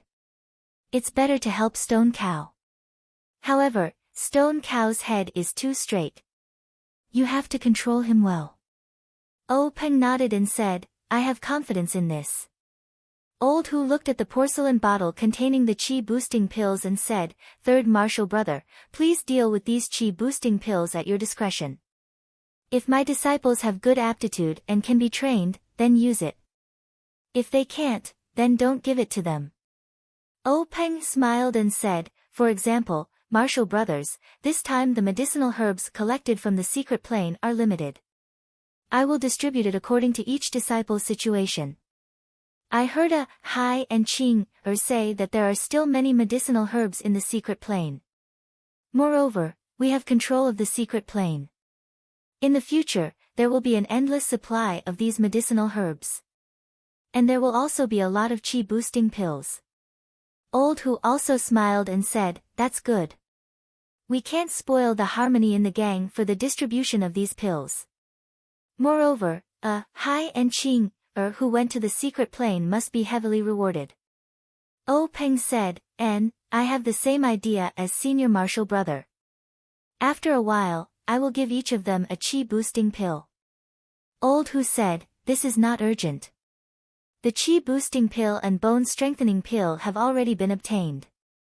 I'm afraid that the medicinal properties will be lost. I think we should first take this pill. Oh Peng said, what Big Brother said is true. The ancient records in the sect say that the absorption of this pill will take a day and a night. I think we should enter the secret room and absorb the pill. How about it? Big Boss Hu said, alright, you explain the sect's affairs and call Shernyo over. We'll cultivate in isolation together. Oh Peng called his first disciple, Zhang Qingyue, over and gave him some instructions. Zhang Qingyue accepted the order and left. Not long after, the sleepy-eyed stone cow entered the conference hall, as if he didn't realize that he had been given a free lunch. Behind the meeting hall, there was a well-hidden small door. Behind the small door was a long tunnel. There were countless torches on the walls of the tunnel. At a glance, it felt like there was no end to the tunnel. Oh Peng led the group through the small door and walked along the tunnel. After walking for about the time it took to brew a cup of tea, they finally reached the end. At the end of the tunnel was a huge hall with chairs and tables. There were also several different small doors leading to the depths of the tunnel. When he raised his head to take a look, it was extremely spacious above him. It was 4 to 5 feet high, and he could see the veined patterns on the rocks. This place was actually the belly of the mountain. Oh Peng handed the jade box containing the bone-strengthening pill to Shernyo. He pointed to one of the small doors and said, go in, find a small room, and take the pill inside. Then, according to your usual cultivation method, practice 9 times 981 times. Shernyo took the jade box and didn't say anything. He turned his head and left. The others walked towards another small door and each found a small room to cultivate in seclusion. Oh Peng found a private room and sat down cross-legged. He first operated the ethereal divine art, and adjusted his state of mind. Then, he took out the jade box from his bosom and took out the chi-generating pill. It was a fragrant smell. The jet-black pill was hard to the touch. It was completely different from the chi-boosting pill refined by the pharmacy.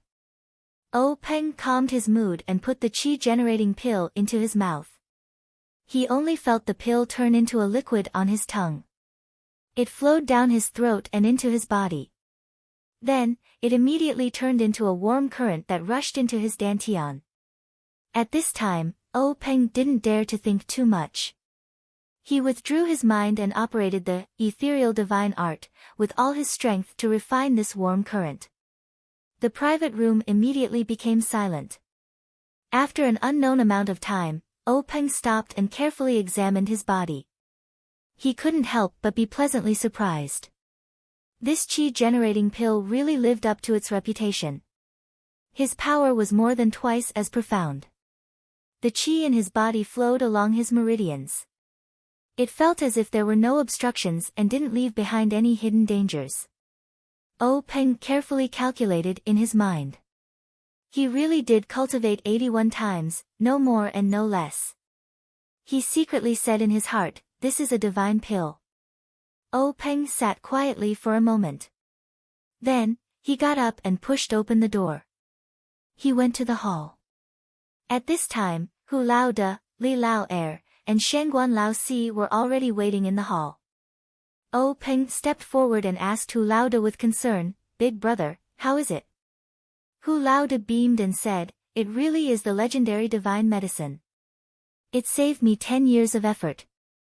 O Peng heard this and hurriedly congratulated him. Then, O Peng asked Li Lao Er. Li Lao Er didn't answer. He casually took out his long sword and waved it. O Peng saw the long sword spit out an inch-long sword light. O Peng was overjoyed and congratulated him again. Shangguan Laozi didn't wait for O Peng to ask and said, "Third brother, my power has nearly doubled this time. It really is a divine medicine. What about you?" Hu Laoda and Li Lao Er also looked at O Peng with concern. O Peng also smiled and said, "I was lucky. The ethereal divine art has more than doubled and is approaching the realm of great success."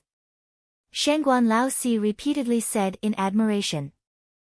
After a long time, Lu Lao Wu, Su Lao Lu, and the stone cow still didn't move. Shangguan Laozi couldn't help but be somewhat worried. O Peng said, "You probably don't need to worry. External cultivation is different from internal cultivation. You only need to revolve your internal strength.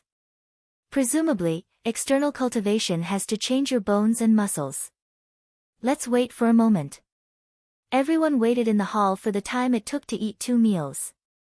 Suddenly, they heard a burst of laughter from the stone house next door. Lu Lao Wu pushed open the door and came out. His thick and heavy body seemed to have slimmed down a bit. The 2 axes in his hands seemed to be very light. He walked in front of everyone. His steps were light and not as clumsy as before.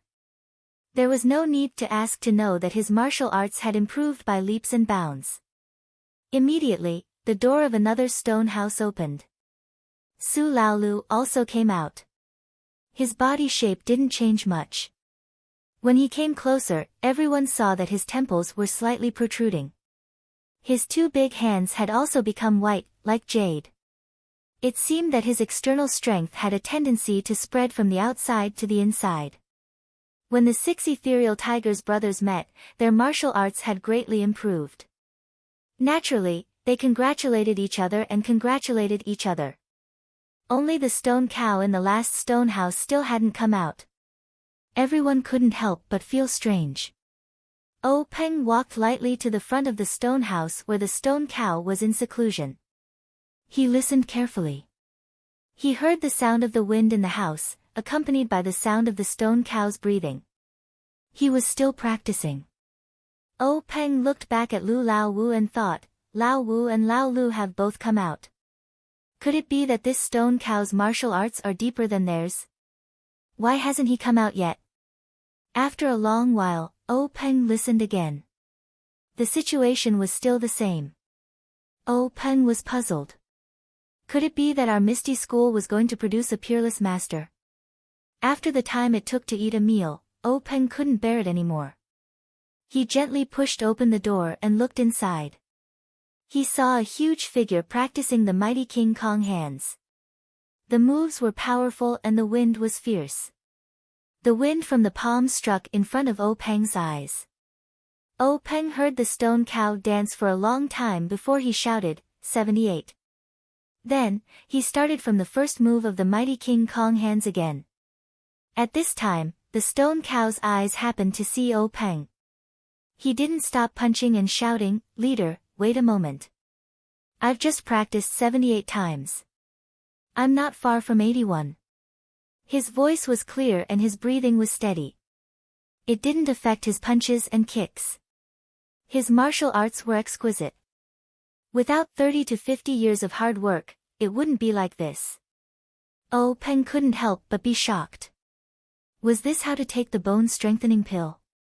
He didn't know how Lao Wu and Lao Lu practiced. He wanted to ask them, but after thinking about it, he decided not to. It was all in the past. Even if the method of taking the pill was wrong, it wouldn't change anything. It would only add to his worries. So O Peng returned to the group and chatted with them, waiting for the stone cow to finish practicing 81 times. Everyone just stood there. Their legs were a bit sore. Fortunately, they had just had a fortuitous encounter, so they didn't care. Just as they were complaining in their hearts, the stone door finally opened. They saw the stone cow walk out. His body was 3 times larger than before. His skin was faintly glowing. His aura was also soaring. He walked in front of everyone, giving them the feeling that he was a giant spiritual god. When the stone cow saw O Peng, he shouted, "Leader, what did you give me? Why is it so fragrant? It's better than eating 10 bowls of rice." Normally, after practicing the mighty King Kong hands 3 times, I would be sweating profusely and gasping for breath. After eating this little pill, I practiced 81 times and didn't feel tired. I still feel strong, so it's okay to practice a bit more. Everyone secretly laughed. O Peng asked, "Stone cow, how do you feel compared to before?" The stone cow scratched his head and said, "I don't know. I feel stronger now. Before I could kill a cow, now I can kill a bear." Lao Wu stepped forward and said, "Stone cow, come, hit me with all your strength." When the stone cow heard this, he didn't hold back. He took a deep breath and waved his hand. Lao Wu also raised his fist to meet the attack. He originally used 80% of his strength, but before the fist even came close, the wind from the fist was already blowing. It was biting cold. Not only was he shocked, he felt that he had used all his strength. The 2 large fists collided with a peng sound. The stone cow took a step back, leaving a deep footprint on the stone floor. Lao Wu took 5 steps back, each step leaving a footprint on the stone floor. Lao Wu held his slightly painful fist and walked in front of the stone cow and said, "You little brat, you've improved a lot. I'm afraid I'm not your opponent." When the stone cow heard this, he grinned foolishly. Su Lao Wu said from the side, "Fifth brother Mo Ziqian, the stone cow is a martial artist. You use a weapon. I'm afraid he's not your opponent."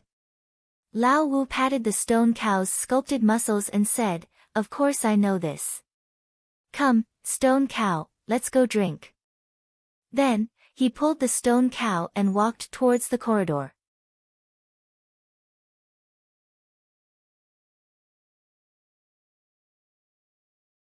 Chapter 30. O Peng looked at the backs of the 2 people and could not help but shake his head, saying, "These 2 living treasures are really hard to deal with." Old Hu laughed and said, "Let them be." After saying that, everyone followed the 2 out of the hall. When they stepped into the meeting hall again, it was still the time when the lamps were lit. O Peng and the others were surprised. The records in the ancient books were indeed correct, 1 day and 1 night. However, this time was different from the past. In just 1 day's effort, the difference in their martial arts was like heaven and earth. The word opportunity was unfathomable. When everyone was seated, Zhang Qingyue went forward to salute and briefly reported the situation in the sect during this period to O Peng. O Peng listened and nodded with satisfaction. Then, Zhang Qingyue stood at the side. O Peng did not ask much. He just told everyone that in the next 10 days, he would be in seclusion to practice martial arts. The affairs of the sect would be temporarily handed over to Zhang Qingyue to handle. Then, he let everyone disperse. When everyone else in the sect had left, the 5 misty tigers began to discuss matters again. O Peng said to his senior and junior brothers, "Brothers, we have finished taking the elixirs in this secret site. After we go back today, it is best to go into seclusion and rest for 10 days. After 10 days, we will discuss the development plan of the Misty Tigers together. What do you think?" Everyone had no objections. They got up and left the meeting hall. They went home and did not mention it. At night, the Misty School was no different from usual.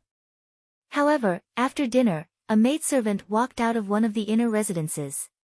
She walked out of the Misty Heights unhurriedly and went to a grocery store outside the manor. She bought some rouge and face powder and then came back. After a meal, the owner of the grocery store set off from the back door of the store. He drove a horse carriage to Pingyang City to stock up. Not long after, he arrived at a large grocery store in Pingyang City. After he bought some groceries, he hurried back to the misty heights. After a while, the accountant of the grocery store in Pingyang City finished settling the accounts and went home. When he passed by a dark alley, he felt the urge to go to the toilet and went in. However, after he went in, he did not urinate. Instead, he hurried to a dark corner. There was a small door there. He knocked on it rhythmically and the door opened with a creak. The person inside looked out to see who it was and let him into the courtyard. Not long after, the accountant came out from the courtyard and went to the alley to relieve himself. He walked out lazily and then went home. Just as he walked out of the alley, 2 carrier pigeons flew out from a small house in the courtyard. They flew out of Pingyang City one after another. Although Pingyang City was noisy at night, it was the same as the misty heights at night. It was as if nothing had changed because of the carrier pigeons. Everything was so normal. However, who knew what unusual things were hidden in this seemingly peaceful night? Dawn came quickly. The sunlight pierced through the night like a sharp sword. Everyone started to get up and start their busy day. Zhang Xiaohua also opened his eyes. Similarly, there was a flash in his eyes and no one noticed it. The first sound Zhang Xiaohua heard when he woke up was his grandmother's cough. Zhang Xiaohua did not need to think to know that this was already the 8th day in a row. Moreover, Zhang Xiaohua could faintly feel that his grandmother's cough was not a simple one. He could feel the viscous liquid in his grandmother's throat and body. It was the kind of liquid that blocked her breath and life. His grandmother's life seemed to be gradually dissolving and passing away in this viscous liquid. Zhang Xiaohua could even feel his grandmother's thinness. This thinness was not the thinness of her body, but the thinness of her spirit. Zhang Xiaohua was very scared. He did not dare to tell his mother that other than his grandmother's cough, there was nothing wrong with her body. She ate a lot of food every day. The village vet, Old Chen, also said that it was just the cold weather and her body was cold. His grandmother was old and could not adapt to it. She would be fine when spring came. However, Zhang Xiaohua did not dare to believe it. His grandmother coughed violently again. Her back was bent and she was in great pain. Zhang Xiaohua hurriedly got up and massaged his grandmother's back. He then poured some water from the teapot on the table, tested the temperature of the water, and brought it to his grandmother's mouth. His grandmother drank the water and then heaved a sigh of relief. She said kindly, "Xiaohua, why are you awake so early? Why don't you sleep a little longer? Did I wake you up?" Zhang Xiaohua said, "No, Grandma. I don't know what's going on. Recently, I've been waking up at dawn and can't sleep anymore." His grandmother said, "Ai, Xiaohua has grown up and is sensible. I don't want to wake you up. Last night, I endured it for a long time. At dawn, I really couldn't stand it anymore and started coughing. Tomorrow, I will go to the courtyard. I won't wake you up." Zhang Xiaohua said, "Grandma, it's true. I'm not lying. I've been sleeping very well at night recently. I didn't hear you cough at all. When I woke up in the morning, I really couldn't sleep. You must not go to the courtyard. It's too cold outside." His grandmother smiled and did not say anything. Zhang Xiaohua got up and went out of the room. The sky outside was filled with the rising sun. It did not look dazzling and was as cute as a duck's egg yolk. Zhang Xiaohua mischievously opened his mouth and took a bite of the rising sun. Unexpectedly, he really felt something warm flowing down his throat and into his body. Zhang Xiaohua could not help but be shocked. He was extremely suspicious of his own feelings. He shook his head and went to wash his face. The courtyard was as usual. His mother and Lu Qian had woken up early. His mother was busy feeding the poultry at home while Lu Qian was busy preparing breakfast for the family. Zhang Xiaohua looked at these happily. It seemed that Lu Qian was not Sister Lu, but sister-in-law. He had already made a small decision in his heart. He might not be able to tell his mother about his doubts, but he could tell his future sister-in-law. She had read so many books and knew so many things. Perhaps she could solve his doubts. The farmer's breakfast was very simple and it was finished in a hurry. However, the difference was that after breakfast, Zhang Xiaohua would go to the well on the slope to fetch water back. Since the last time they drank tea and had insomnia, everyone seemed to be infatuated with this thing. They drank it every day. Moreover, they felt that the well water was sweeter than the river water they usually ate. Therefore, they also used the well water for their meals. However, Zhang Kai planned to let Zhang Xiaohua fetch the water twice a day in the morning and in the evening. He also told his son not to tell anyone else in the village. Zhang Xiaohua finished breakfast and went to fetch water. Before going out, he said to Lu Qian, "Sister Lu, do you want to go to the mountains with me today?" Guo Sufei heard and said happily, "Yes, Lu Qian. You should go out for a walk. These few days have been tiring for you." The other people in the Zhang family also agreed. Lu Qian thought for a moment and put down the bowl and chopsticks that she was cleaning and said, "Then I'll have to trouble Auntie to clean up.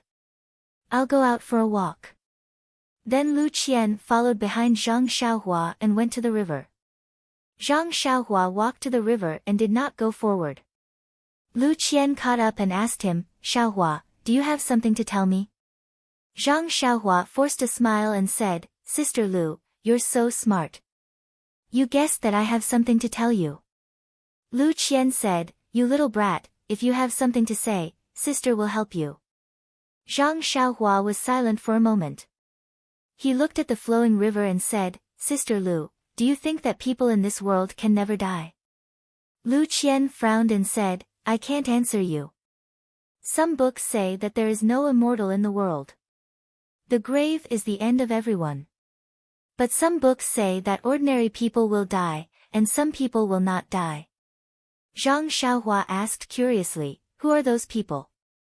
Lu Qian said, "According to some unofficial records, some cultivators do not eat the smoke and fire of the mortal world and can live forever. However, this is only written in the books and no one has seen it. Who knows if it is true or false? On the contrary, death can be seen everywhere without exception." Zhang Xiaohua asked again, "Then how can a dying person be saved?" Lu Qian frowned and said, "If he is dying of illness, of course he has to find a good doctor to cure the illness. If he is poisoned to death, the most important thing is to detoxify the poison so that he won't die.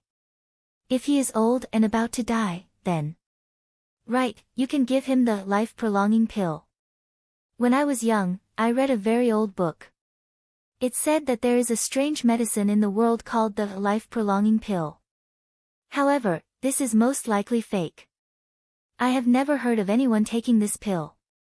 When Zhang Xiaohua heard this, he looked at the flowing river and muttered, "Where can I find the life-prolonging pill?" When Lu Qian heard this, she was very strange and said, "Xiaohua, why are you suddenly asking so many strange questions today?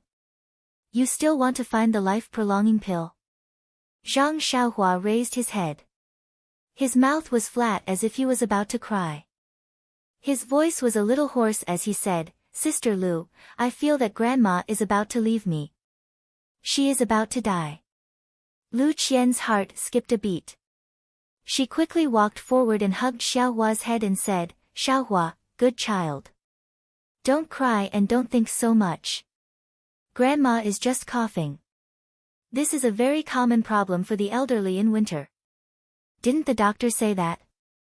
When spring comes and the weather warms up, Grandma will be better." Zhang Xiaohua's tears were about to flow out. He said, "But old Chen is a veterinarian. He doesn't know how to treat people." Lu Qian quickly comforted Zhang Xiaohua and said, "Then in a few days, let's take Grandma to town to find a famous doctor, okay? Grandma will be fine." Zhang Xiaohua shook his head and continued to cry. As he cried, he said, "Sister Lu, don't lie to me. I'm not young anymore. I can even farm by myself. I know that Grandma won't be able to get better. I can feel that there is something sticky in Grandma's body that makes her unable to breathe properly. That's why she coughs. Moreover, I can also feel that there is something in Grandma's body that is running out every day. Grandma is getting thinner and thinner. When Lu Qian heard this, she was also sad. She could no longer calm down and comfort Zhang Xiaohua. He was really a sensible child. Only a strong family relationship and a love that originated from blood could feel the passing of life. Lu Qian hugged Zhang Xiaohua's head and tears couldn't help but flow down.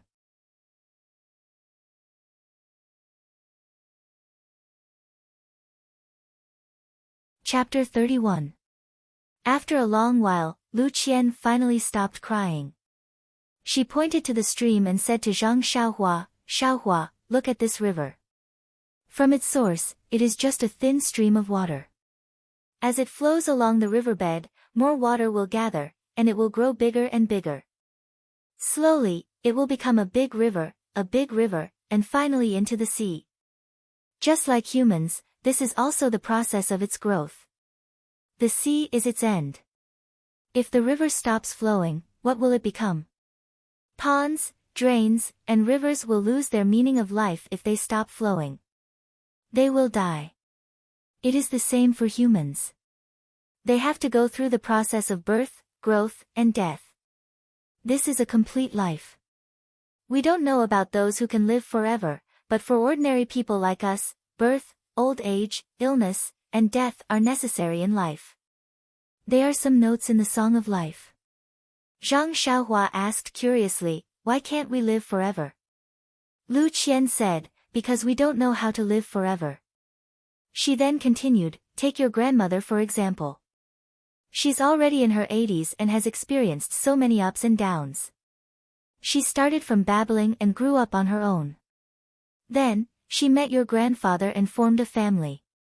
Then, she had your mother and endured hardships to raise your mother into an adult. Then, she saw your mother and your father get married and live together. She even saw her partner who had lived with her for her entire life pass away. Now, she's seen you grandchildren being born and growing up. Her life is already very complete and she doesn't have too many regrets. You should be happy for your grandmother's complete life.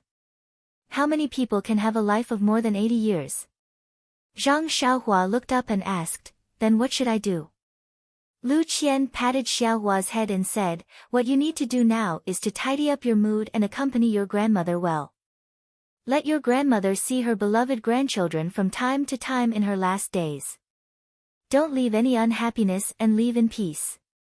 The gloom in Zhang Xiaohua's heart had just dissipated at this time, and a trace of a smile appeared on her happy little face as she said, "Older sister Lu, you really know a lot. I also understand what you're saying. If I told mother these words, she would definitely hit me and say that I don't think in the right direction." Lu Qian said, "Everyone has their own way of expressing their thoughts. Your mother used her own way to tell you. Don't think too much about it. I just used a different way to tell you. If you can understand my method, you can tell me anything in the future." Zhang Xiaohua said mischievously, "That's for sure. In the future, I'll have to talk to elder sister." Lu Qian said, "Mischievous little brat, you better hurry up and fetch water. The sun is already high up in the sky. In a while, your mother will scold you again." Zhang Xiaohua stuck out her tongue and said, "Then let's go quickly. However, if I come out with elder sister, Nyangqin definitely won't blame me for coming back late." Although that was what she said, Zhang Xiaohua still hurriedly went to fetch water because her grandmother seemed to like to drink this mountain spring water. In the next few days, her grandmother's situation became worse and worse. She even coughed up blood. Just as Zhang Xiaohua said, her grandmother didn't have an ordinary illness. This time, Guo Sufei was really anxious. She didn't have time to complain about the veterinarian old Chen, nor did she have time to take care of her injured family members. She quickly found a donkey cart and wanted to take her grandmother to town to see a doctor.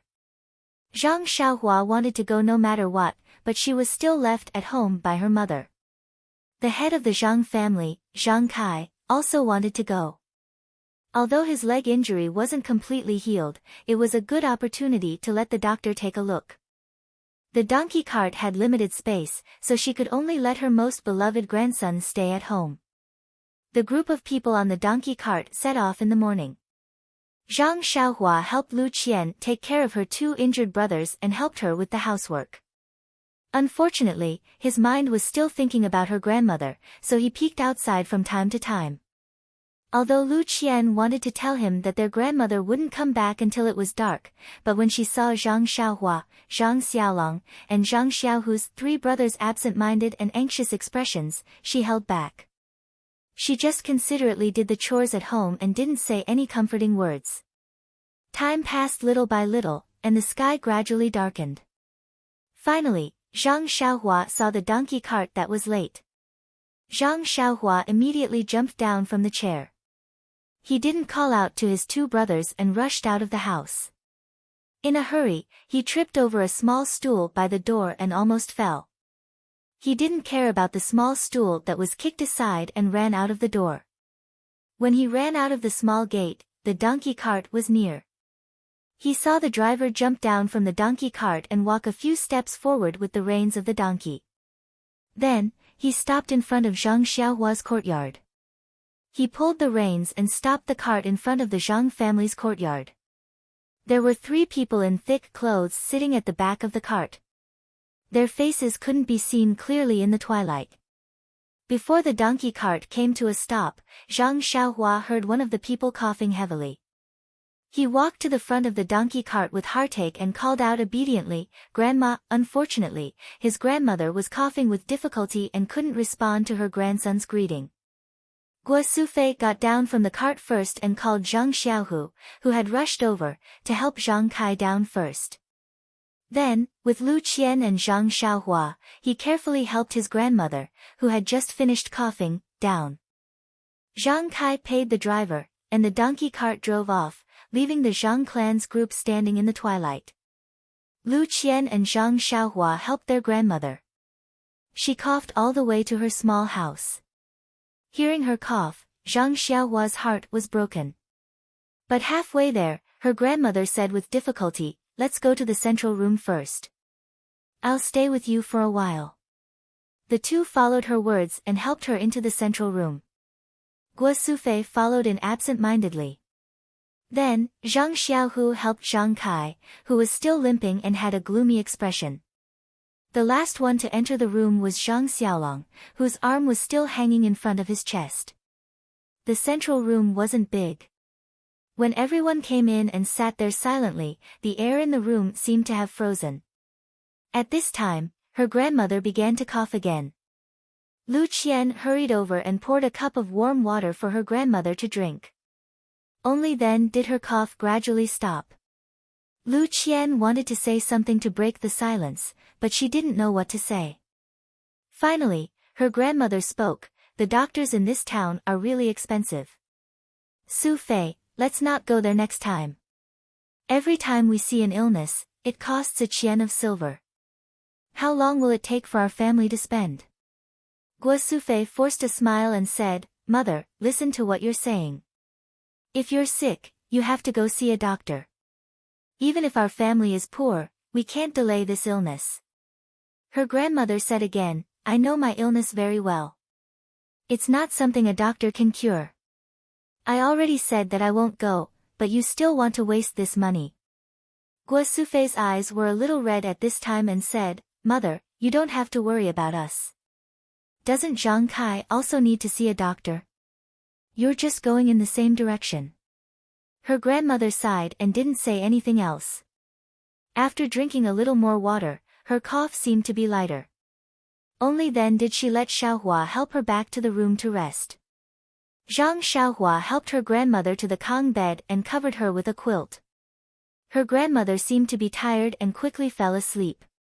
Zhang Xiaohua then tiptoed out of the small room. When she returned to the central room, her mother was sobbing in a low voice and constantly wiping her tears. Her father's face was gloomy as he smoked a pipe. Her eldest brother, second brother, and Lu Qian also didn't look very good. Zhang Xiaohua knew that her grandmother's situation wasn't good. It wasn't beyond her expectations, so she didn't have the heart to ask about the specific situation. She just silently found a small stool and sat in the shadow of the wall. After a long time, Guo Sufei recovered a little and stopped sobbing. It seemed that she only saw Xiaohua come back at this time. She softly asked, "Xiaohua, is your grandmother asleep?" Zhang Xiaohua nodded and said, "Yes, mother. Grandmother is probably tired. She fell asleep not long after lying on the Kong bed." Guo Sufei turned her head and asked Zhang Kai, "Child's father, what do you think we should do? Should we go to a bigger city to find a better doctor?" Zhang Kai took a deep breath and exhaled. He narrowed his eyes and said, "Ai, you didn't hear the doctor say that mother's illness isn't a normal cough. It's because she's old and her body can't support it anymore. There's no way to cure it. Moreover, mother's body is like this. Can she go to a bigger city? The closest city to us is Pingyang City. I heard that it would take a day and a night for a horse to run non-stop. I'm afraid that mother won't be able to take it." Guo Sufei was a little sad again.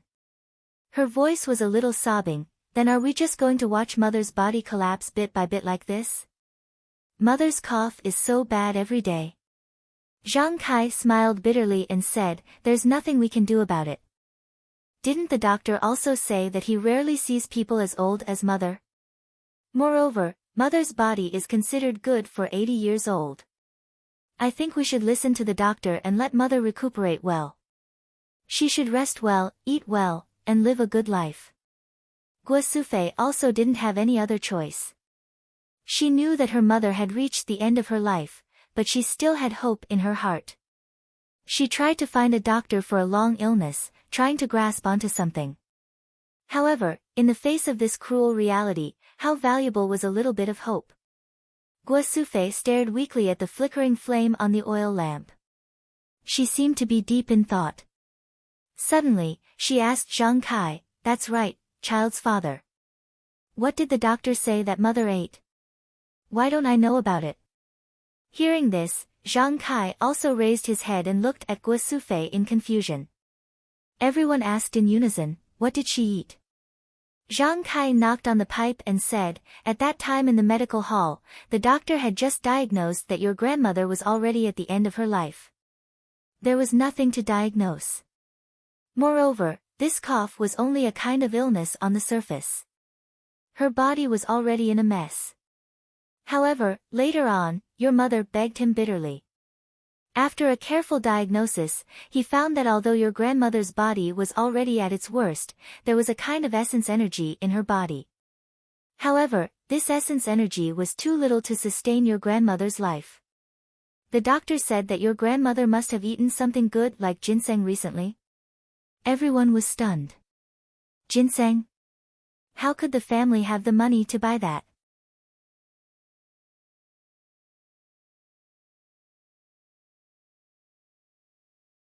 Chapter 32. Zhang Kai said, "It's definitely not ginseng. I've only seen it in a clinic when I was young. Since I came to the Guozhuang house, I haven't seen it again." Everyone was even more confused. What could it be? Usually, everyone ate from the same pot, and they ate the same farmhouse food. There was nothing special about it. Everyone was puzzled. Seeing that it was late, Zhang Kai and Guo Sufei had been busy the whole day. They were both physically and mentally exhausted. Everyone left. Zhang Xiaohua tiptoed back to his grandmother's hut. His grandmother was already asleep. Although she coughed softly from time to time, she was still very tired. She was still in a deep sleep and did not notice Xiaohua's movement. Zhang Xiaohua burrowed into her blanket and listened to her grandmother's suppressed coughs and intermittent breathing. Her heart ached, and she couldn't help but think of her grandmother's kindness to her. Bits and pieces of her memories flashed in her mind. Usually, when she was free, she didn't feel that she had deep feelings for her grandmother. But now, she found that her grandmother's memories were deeply engraved in her mind. There were so many, so fine, and she couldn't forget a single bit. Zhang Xiaohua's heart sank. Thinking about it, Zhang Xiaohua shed tears. Tears flowed down his face and slid onto the pillow. Gradually, he fell asleep. Zhang Xiaohua's flickering dream came as scheduled. In the dream, Zhang Xiaohua seemed to be living in a breathing world that flickered rhythmically. His breathing, his body, and everything about him followed the flickering. They flickered unconsciously, gradually becoming one with the world. The next morning, when the first ray of sunlight shone into his grandmother's hut, Zhang Xiaohua opened his eyes on time. The same flickering light flashed in his eyes.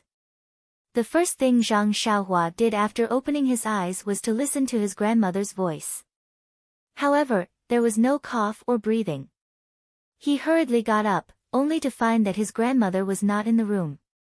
When he got up and walked out of the room, he saw his grandmother sitting on a chair in the courtyard.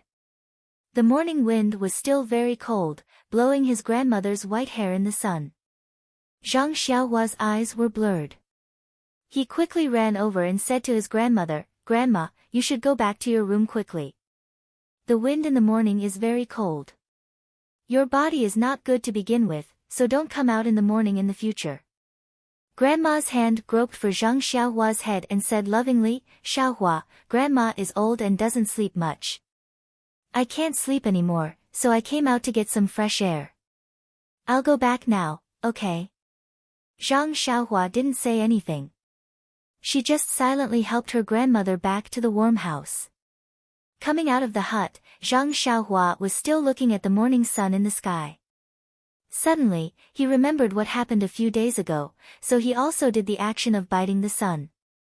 Sure enough, this time he still felt a warm current enter his throat. Zhang Xiaohua was stunned. Could it be that it wasn't his illusion? His eyes rolled a few times. Could this be Tiango eating the sun? Could it be that he had become a Tiango? After pondering for a while, he still couldn't think of a reason. He shook his head and no longer thought about it. He just prepared to take a bite every morning and see what the situation was.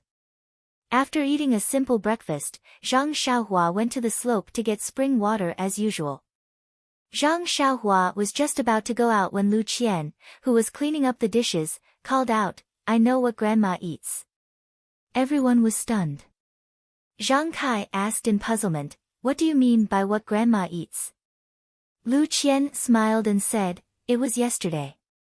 Didn't the doctor say that Grandma ate ginseng?" Only then did Zhang Kai come to a realization. Zhang Xiaolong said anxiously, "Hurry up and tell me, what did Grandma eat?" Zhang Xiaohua also stopped in her tracks. Lu Qian said mysteriously, "It should be said that Grandma drank something." "Drink?" Zhang Xiaolong heard the word drink and looked at Zhang Xiaohua. He seemed to understand something. Zhang Xiaohu hadn't finished eating yet. He stared blankly at the bowl of porridge in his hand and said in a daze, "Just this? Is it ginseng? That's not possible."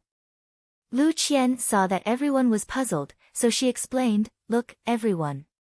Didn't we think for a long time last night, but we couldn't think of anything special? However, the doctor said that she only ate it recently. In the past, she only drank a little of the well water on the slope occasionally. After I came, I started to eat a lot of the well water. Especially Grandma, she only started to drink tea made from the well water recently. The well water that we used to eat also started to be used recently. In terms of time, only this well water fits this condition." Guo Sufei patted her head and said, "That's true. Yesterday, I only thought about eating and didn't think about drinking. Lu Qian is really right." Zhang Kai said, "I believe that ginseng can nourish mother's body. This water, no matter how good it is it still water? Can it be eaten as a tonic?" He asked Lu Qian doubtfully. Lu Qian didn't know how to answer and said, "Uncle, I don't know about this. Why don't we get a pot of water and send it to the town's medical hall and let them take a look?" Guo Sufei said, Okay. Why don't we let Xiaohu bring a pot and run to town to let the doctor take a look?" Zhang Xiaohu said excitedly, "Okay, I'll immediately eat and prepare. My injury is almost healed, so it won't be a problem for me to make a trip." Zhang Xiaohua also said, "I'll go get some water right away." I also want to go to town with second brother. After saying that, she prepared to run up the slope. At this moment, Zhang Kai spoke up. He said, "No, you mustn't go." Everyone was stunned again. Guo Sufei said, "Husband, what do you mean? Why don't you let Xiao Hu and the others go?" Zhang Kai saw that everyone was very strange and said with a wry smile, "Have you forgotten about Mr. Wu from the neighboring village?" Suddenly, Lu Qian and Zhang Xiaohua understood, but the others were still confused. Zhang Xiaohu said curiously, "Father, of course we know about Mr. Wu. He was killed by the bandits because he dug out a treasure." Zhang Kai said, "Then is our well water a treasure?" Zhang Xiaohu said, "We don't know, so we let the town's doctor take a look." Zhang Kai immediately said, "What if it is?" Zhang Xiaohu was speechless and didn't know how to continue. Lu Qian saw that everyone was still confused, so she explained, "Uncle means that if the well water is a treasure and the town's doctor finds out, then it will be a big deal. The well is full of ginseng, which is much more precious than Mr. Wu's box of jewelry. If the bandits find out, then won't they kill and steal the water? Moreover, the well water is not in our courtyard, but far away on the slope. We can't just say that it's ours. If people find out and come to get water, should we let them take it or not? If it's all taken, then what will Grandma drink? What we're most afraid of is that it will be taken over by people with power and no one can get it." Everyone finally understood. Zhang Xiaolong asked again, "If we don't let the doctor take a look, then how do we know if the well water is useful for Grandma?" Lu Qian smiled and said, "Let's not talk about whether the doctor will take the water to the clinic or not, or whether the doctor will be able to tell. Even if the well water is useless and we don't know if it's useful for Grandma's body, it won't be a loss to us. Don't we still need to drink this water and use it to cook?" Then, Lu Qian said seriously, "If this water is useful, then we might not be able to drink this water in the future. Grandma won't be able to drink it either. She might even be killed." Guo Sufei quickly said, "Lu Qian is right. We can't go to town to find a doctor. Moreover, everyone must keep the well water a secret. Don't tell anyone." Everyone nodded. Zhang Xiaohua shook her head as she went to get the water. She muttered to herself, "In this world, people's hearts are not what they used to be. No matter what you do, you have to protect yourself first. It's so hard to be a human." Since that day, Zhang Xiaohua had been fetching water from the slope more often. All the water in the house, including food, drink, and washing, were replaced with the well water. They no longer used the river water by the village. It seemed that everyone was hoping for a miracle to happen to Grandma. Grandma's body was still weak, and her coughing did not seem to ease. However, Zhang Kai, Zhang Xiaolong, and Zhang Xiaohu's injuries were rapidly recovering day after day. Especially Zhang Xiaolong. When he went to the veterinarian Old Chen to change his medicine for the first time, Old Chen could hardly believe his eyes. He looked and touched Zhang Xiaolong again and again. Finally, in front of the facts, he had to believe that Zhang Xiaolong had really recovered more than half. His broken bones were about to be healed. He completely ignored Guo Sufei's face full of joy and thanked him profusely. He hurriedly sent them away and ran into his own pharmacy. He carefully kept the medicine that he had made for Zhang Xiaolong only once. He was secretly proud. Who said that he could only be a veterinarian? This was the first time he made the medicine and it had such an effect. Could it be that he had the potential to be a miracle doctor? It seemed that he had to change his profession someday. He would open a miracle doctor's clinic in the bustling area of Lu Town. With this magical medicine, wouldn't he make a fortune? Not to mention the veterinarian Old Chen's wild imagination, the whole Zhang family was happy to see that Zhang Xiaolong's injury recovered so quickly. They were more and more aware that it was due to the well water. Grandma was in a particularly good mood when she learned that her grandson's arm had recovered.